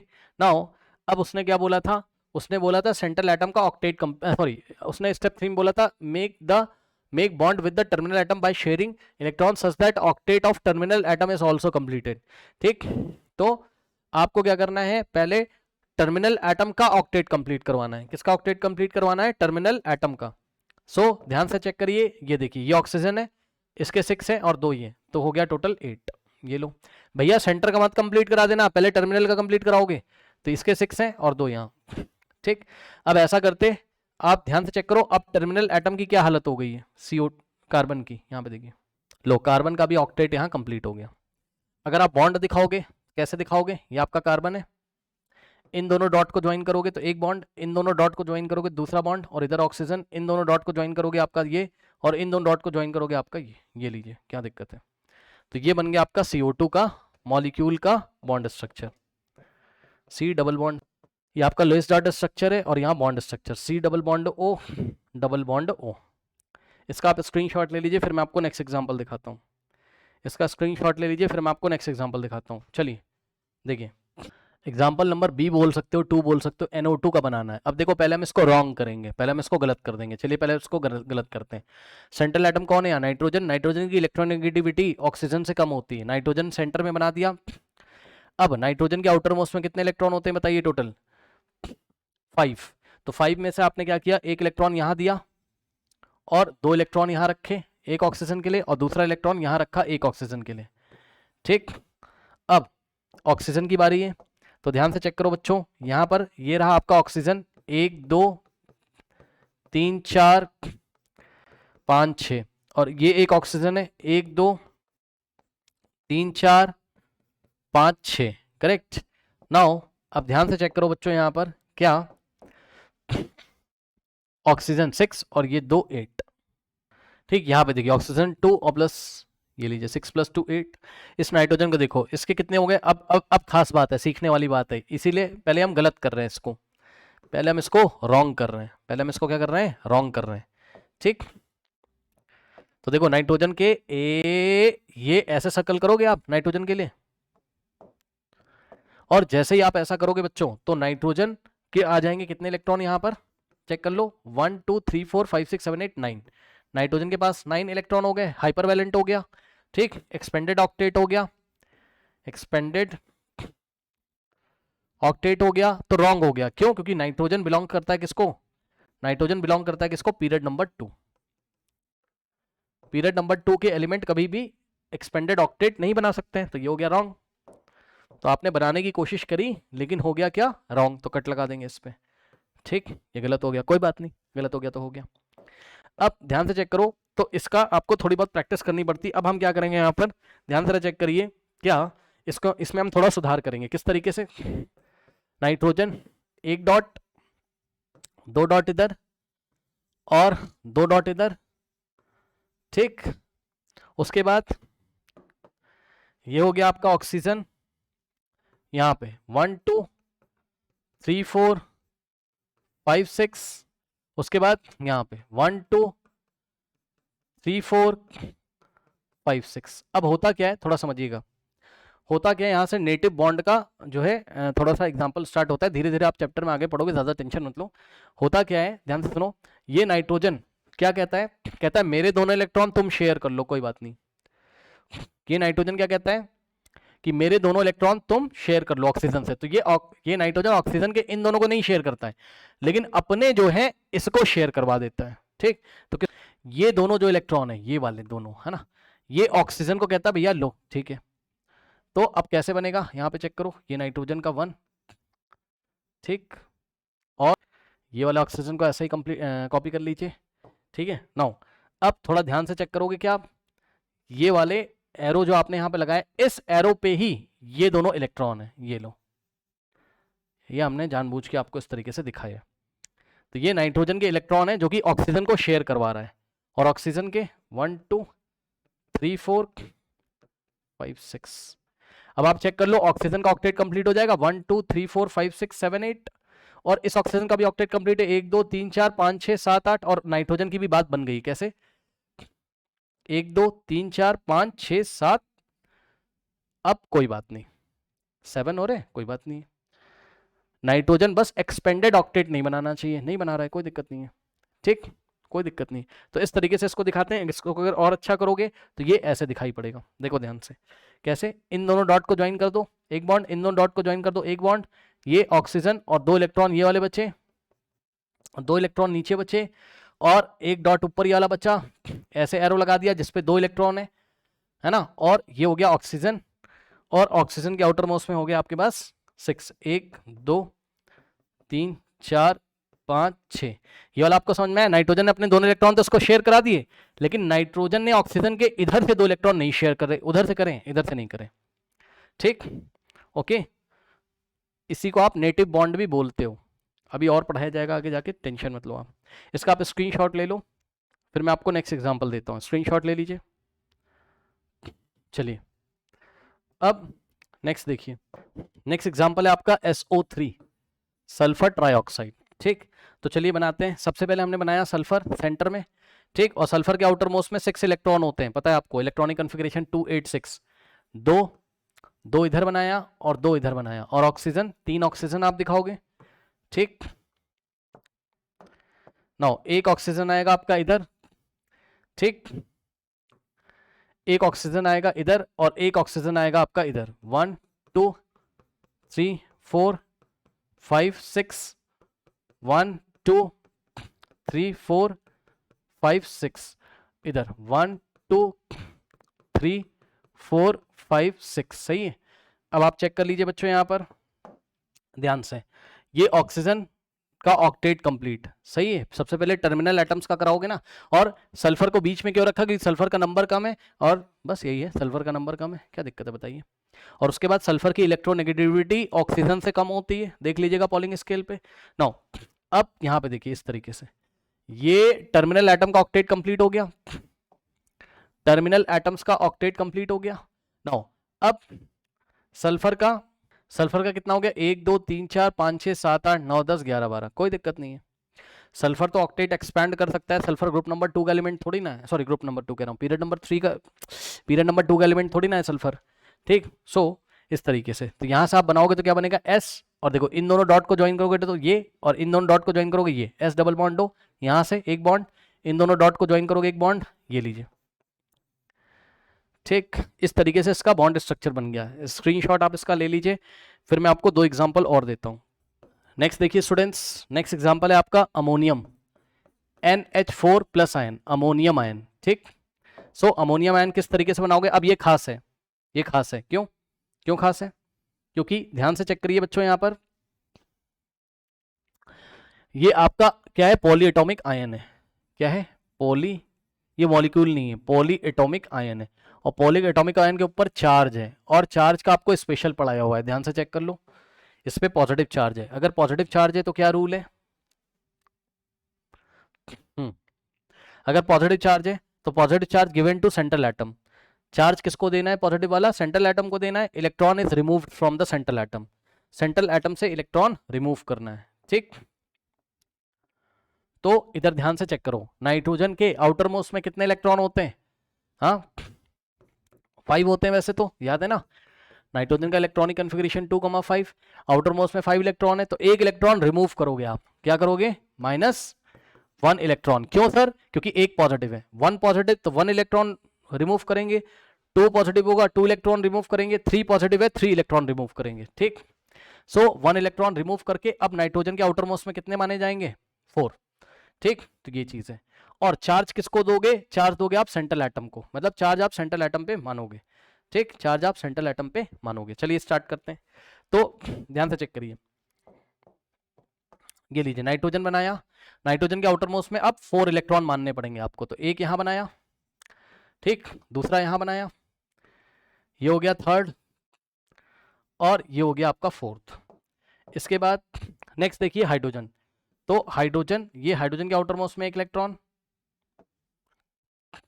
ये दूसरा हाइड्रोजन, ये आपका तीसरा हाइड्रोजन, और ये आपका फोर्थ हाइड्रोजन, ठीक। ये हाइड्रोजन का है, ये भी हाइड्रोजन का है, ये भी हाइड्रोजन का है, और ये भी हाइड्रोजन का है, ठीक। और पॉजिटिव होगा इस पे नाइट्रोजन पे, इस तरीके से। हालांकि यहाँ नहीं दिखाया जाता है, दिखाने का तरीका भी मैं आपको दिखाऊंगा, लेकिन आप मोटी मोटी बात समझो कि ऐसा कुछ होगा। ये देखिए, सबसे पहले टर्मिनल एटम का ऑक्टेट या ड्यूप्लेट कंप्लीट करा दो, ठीक। तो हाइड्रोजन का ड्यूप्लेट कंप्लीट, ये वाले हाइड्रोजन का ड्यूप्लेट कंप्लीट, ये वाले हाइड्रोजन का ड्यूप्लेट कंप्लीट, ये वाले हाइड्रोजन का ड्यूप्लेट कंप्लीट। उसके बाद ध्यान से चेक करिए, नाइट्रोजन का ऑक्टेट कंप्लीट हो रहा है, तो नाइट्रोजन पीरियड नंबर 2 का एलिमेंट है, एक्सपेंडेड ऑक्टेट तो नहीं है ना, ऑक्टेट है, बस 8 इलेक्ट्रॉन है, क्या दिक्कत है बताइए, ठीक। अब इसको दिखाने का तरीका क्या है? इसको आप इस तरीके से दिखा सकते हो, कैसे? Nitrogen single bond hydrogen, single bond hydrogen, single bond hydrogen, single bond hydrogen, ठीक। और इसको एक बॉक्स में बंद कर दोगे, ठीक। और इस पूरे बॉक्स के ऊपर आप क्या लगाओगे? चार्ज लगा दोगे। चार्ज कितना है? +1। ये लीजिए, क्या दिक्कत है इसका आप स्क्रीन। और ये चार्ज किस पे? ये पॉजिटिव चार्ज किस पे? सेंट्रल एटम नाइट्रोजन पे, ठीक। इसका स्क्रीनशॉट ले लीजिए। नेक्स्ट देखिए, SO4 2-। अब यहाँ खास बात है, थोड़ा ध्यान दीजिएगा, सल्फेट आयन है, फिर आयन आ गया, क्या करोगे बताओ? सल्फर में कितने हो? सल्फर यहाँ सेंट्रल एटम होगा, क्योंकि इसकी इलेक्ट्रोनेगेटिविटी ऑक्सीजन से ज्यादा है और इसका नंबर भी कम है ना। सल्फर के आउटर मोस्ट में वैसे तो 6 होते हैं, लेकिन हम कितना लेके चलेंगे? अब 2 इलेक्ट्रॉन एक्स्ट्रा दे देंगे इसको, तो +2 इलेक्ट्रॉन करोगे आप। नेगेटिव वाले के लिए रूल क्या था? नेगेटिव चार्ज होगा तो सेंट्रल एटम को उतने इलेक्ट्रॉन दे देने, तो सेंट्रल एटम के पास 6 + 2 कितने हो जाएंगे? 8 इलेक्ट्रॉन, सही है। चलिए अब आइए इसको बनाते हैं, ठीक है स्टूडेंट्स, आइए इसको बनाते हैं। तो यहाँ आएगा आपके पास क्या? सल्फर, और सल्फर के पास कितने इलेक्ट्रॉन हो गए आपके पास? 8, ठीक। ऑक्सीजन कितने? 4 हैं आपके पास, ऑक्सीजन कितने हैं? 4 हैं। तो 4 ऑक्सीजन के लिए आप किस तरीके से करोगे? ध्यान से चेक करिए, देखिए, ओके। आइए आपको एक रूल दिखाता हूं मैं, यहाँ पे देखिए, ये वाले रूल को रिवाइज करिए। कह रहा है क्या, कहाँ गया? हाँ, negative given to central atom, electron is added to central atom, ठीक। लेकिन यहाँ देखिए क्या रूल है, आगे एक्सेप्शन लिखा हुआ है, if oxygen atom is present as terminal atom then negative charge is given to oxygen and 1 oxygen will get 1 negative charge, ठीक है। अब यहां पर अगर टर्मिनल एटम आपका ऑक्सीजन प्रेजेंट है, ठीक, तो आपको चार्ज किसको देना होगा? टर्मिनल एटम को यहाँ पे आपको चार्ज देना होगा, ठीक है स्टूडेंट्स, ओके। चलिए देखिए, और एक काम करिए आप, चार्ज अगर आप किसको दोगे इस बार, ध्यान से सुन लो, ये नेगेटिव वाला केस है, और चार्ज आपको देना है किसको? क्योंकि भाई आप समझो ना, कुछ ऐसी कहानी चल रही कि नहीं, सोचो, ये बड़ा इंपॉर्टेंट है, समझो। ऐसे ऑक्सीजन ने घेर के रखा होगा, अब टर्मिनल एटम अगर ऑक्सीजन है भाई, तो आपको चार्ज ऑक्सीजन को देना है, और इलेक्ट्रॉन भी आपको किसको देना है? ऑक्सीजन को देना है, ऐसे समझो आप। इलेक्ट्रॉन, क्योंकि जब भाई चार्ज का मतलब क्या है? इलेक्ट्रॉन, मैं लिख दे रहा हूं, यहाँ पे एक्सेप्शन केस आ गया ना, पूरा लिखो, क्या oxygen is present as a terminal atom, यहाँ पे लिखो। अगर ऑक्सीजन नहीं होता तब हम ये वाला काम कर देते, ठीक, लेकिन oxygen is present as terminal atom, so charge is given, तो charge is given to oxygen atom, और चार्ज देने का मतलब क्या है? Electron, so electron is given to oxygen atom. अब थोड़ा ध्यान से चेक करिएगा, ठीक। तो ये हमने ऐसा सोचा, लेकिन हमने गलत सोचा। हम क्या करेंगे? ऑक्सीजन को ही यहाँ पर इलेक्ट्रॉन देंगे। थोड़ा समझिएगा क्या चल रहा है, ध्यान से चेक करना। ये सल्फर है, ठीक। अब सल्फर के आउटर मोस्ट में कितने होते हैं? 6 होते हैं, आपको पता है। सल्फर के वैलेंस इलेक्ट्रॉन कितने होते हैं? 6 होते हैं। तो 6 इलेक्ट्रॉन में आप क्या करोगे? 2 इलेक्ट्रॉन इधर बना लो। अब ऐसा क्यों है, अभी आपको बता रहा हूँ। और 2 इलेक्ट्रॉन आप इधर बना लो, ठीक, और 1 इलेक्ट्रॉन यहां बना लो और 1 इलेक्ट्रॉन यहां बना लो, ठीक। सल्फर के 6 हो गए। सल्फर को 2 इलेक्ट्रॉन देना चाहते थे, दिया नहीं क्योंकि ऑक्सीजन बैठा हुआ है ना। अब क्या करोगे आप, यहां पे देखो ये ऑक्सीजन है आपका, ठीक, और एक ऑक्सीजन ये, और एक ऑक्सीजन बच्चों यहां पे बनाओगे आप, और एक ऑक्सीजन यहां पे। अब देखो टोटल हो गए 4 ऑक्सीजन, चेक कर लो, है ना। बहुत ध्यान से चेक करना, बहुत ध्यान से चेक करना। देखो देखो देखो देखो देखो देखो देखो देखो, देखो। अब इसके आप 6 इलेक्ट्रॉन रखो, दिक्कत नहीं है कोई। ऑक्सीजन के आउटर मोस्ट में 6 होते हैं, इसके भी आप 6, सॉरी इसके भी आप 6 रखो, 1 2 3 4 3 4 5 6, ठीक। अब सुनो सुनो सुनो सुनो सुनो ध्यान से, सुनो ध्यान से। देखो इसके आप कितने रखोगे, 6 तो इसके रखोगे, कैसे, 1 2 3 4 5 6, और इसको एक एक्स्ट्रा इलेक्ट्रॉन, पहले इसके भी 6 रख दो, 1 2 3 4 5 6। अब थोड़ा सा ध्यान से चेक करना, ये येलो कलर से मैं एक्स्ट्रा इलेक्ट्रॉन्स दे रहा हूं, दिखा रहा हूं, एक्स्ट्रा इलेक्ट्रॉन्स कितने हैं, 2 हैं। तो 2 में से एक दोगे इसको, इस ऑक्सीजन को, क्योंकि चार्ज भी आपको ऑक्सीजन को देना है, तो एक्स्ट्रा इलेक्ट्रॉन भी आप ऑक्सीजन को दोगे। चार्ज, नेगेटिव चार्ज देने का मतलब है इलेक्ट्रॉन देना, ये लीजिए, नेगेटिव चार्ज देने का मतलब है इलेक्ट्रॉन देना, ठीक। अब आप चेक कर लीजिए यहां पर ध्यान से। सबसे पहले टर्मिनल एटम का ऑक्टेट कंप्लीट, ये लो ऑक्टेट कंप्लीट, ये लो इसका ऑक्टेट कंप्लीट, ये लो इसका ऑक्टेट कंप्लीट, चेक कर लो, 1 2 3 4 5 6, और 7th इसको एक्स्ट्रा दिया गया था, और 8th इसने सल्फर से शेयर किया। इसके 6 थे, 2 सल्फर के शेयर किए, इसके 6 थे, 2 सल्फर के शेयर किए, इसके 1 2 3 4 5 6, 6 इसके खुद के थे, एक इसको एक्स्ट्रा दिया गया येलो वाला, और एक सल्फर से शेयर करेगा, टोटल हो गए 8। और सल्फर की हालत क्या हो जाएगी यहाँ पर, सल्फर की जगह 1 2 3 4 5 6 7 8 9 10 11 12, कोई बात नहीं, सल्फर एक्सपेंडेड ऑक्टेट शो कर सकता है, क्या दिक्कत है, ये लीजिए।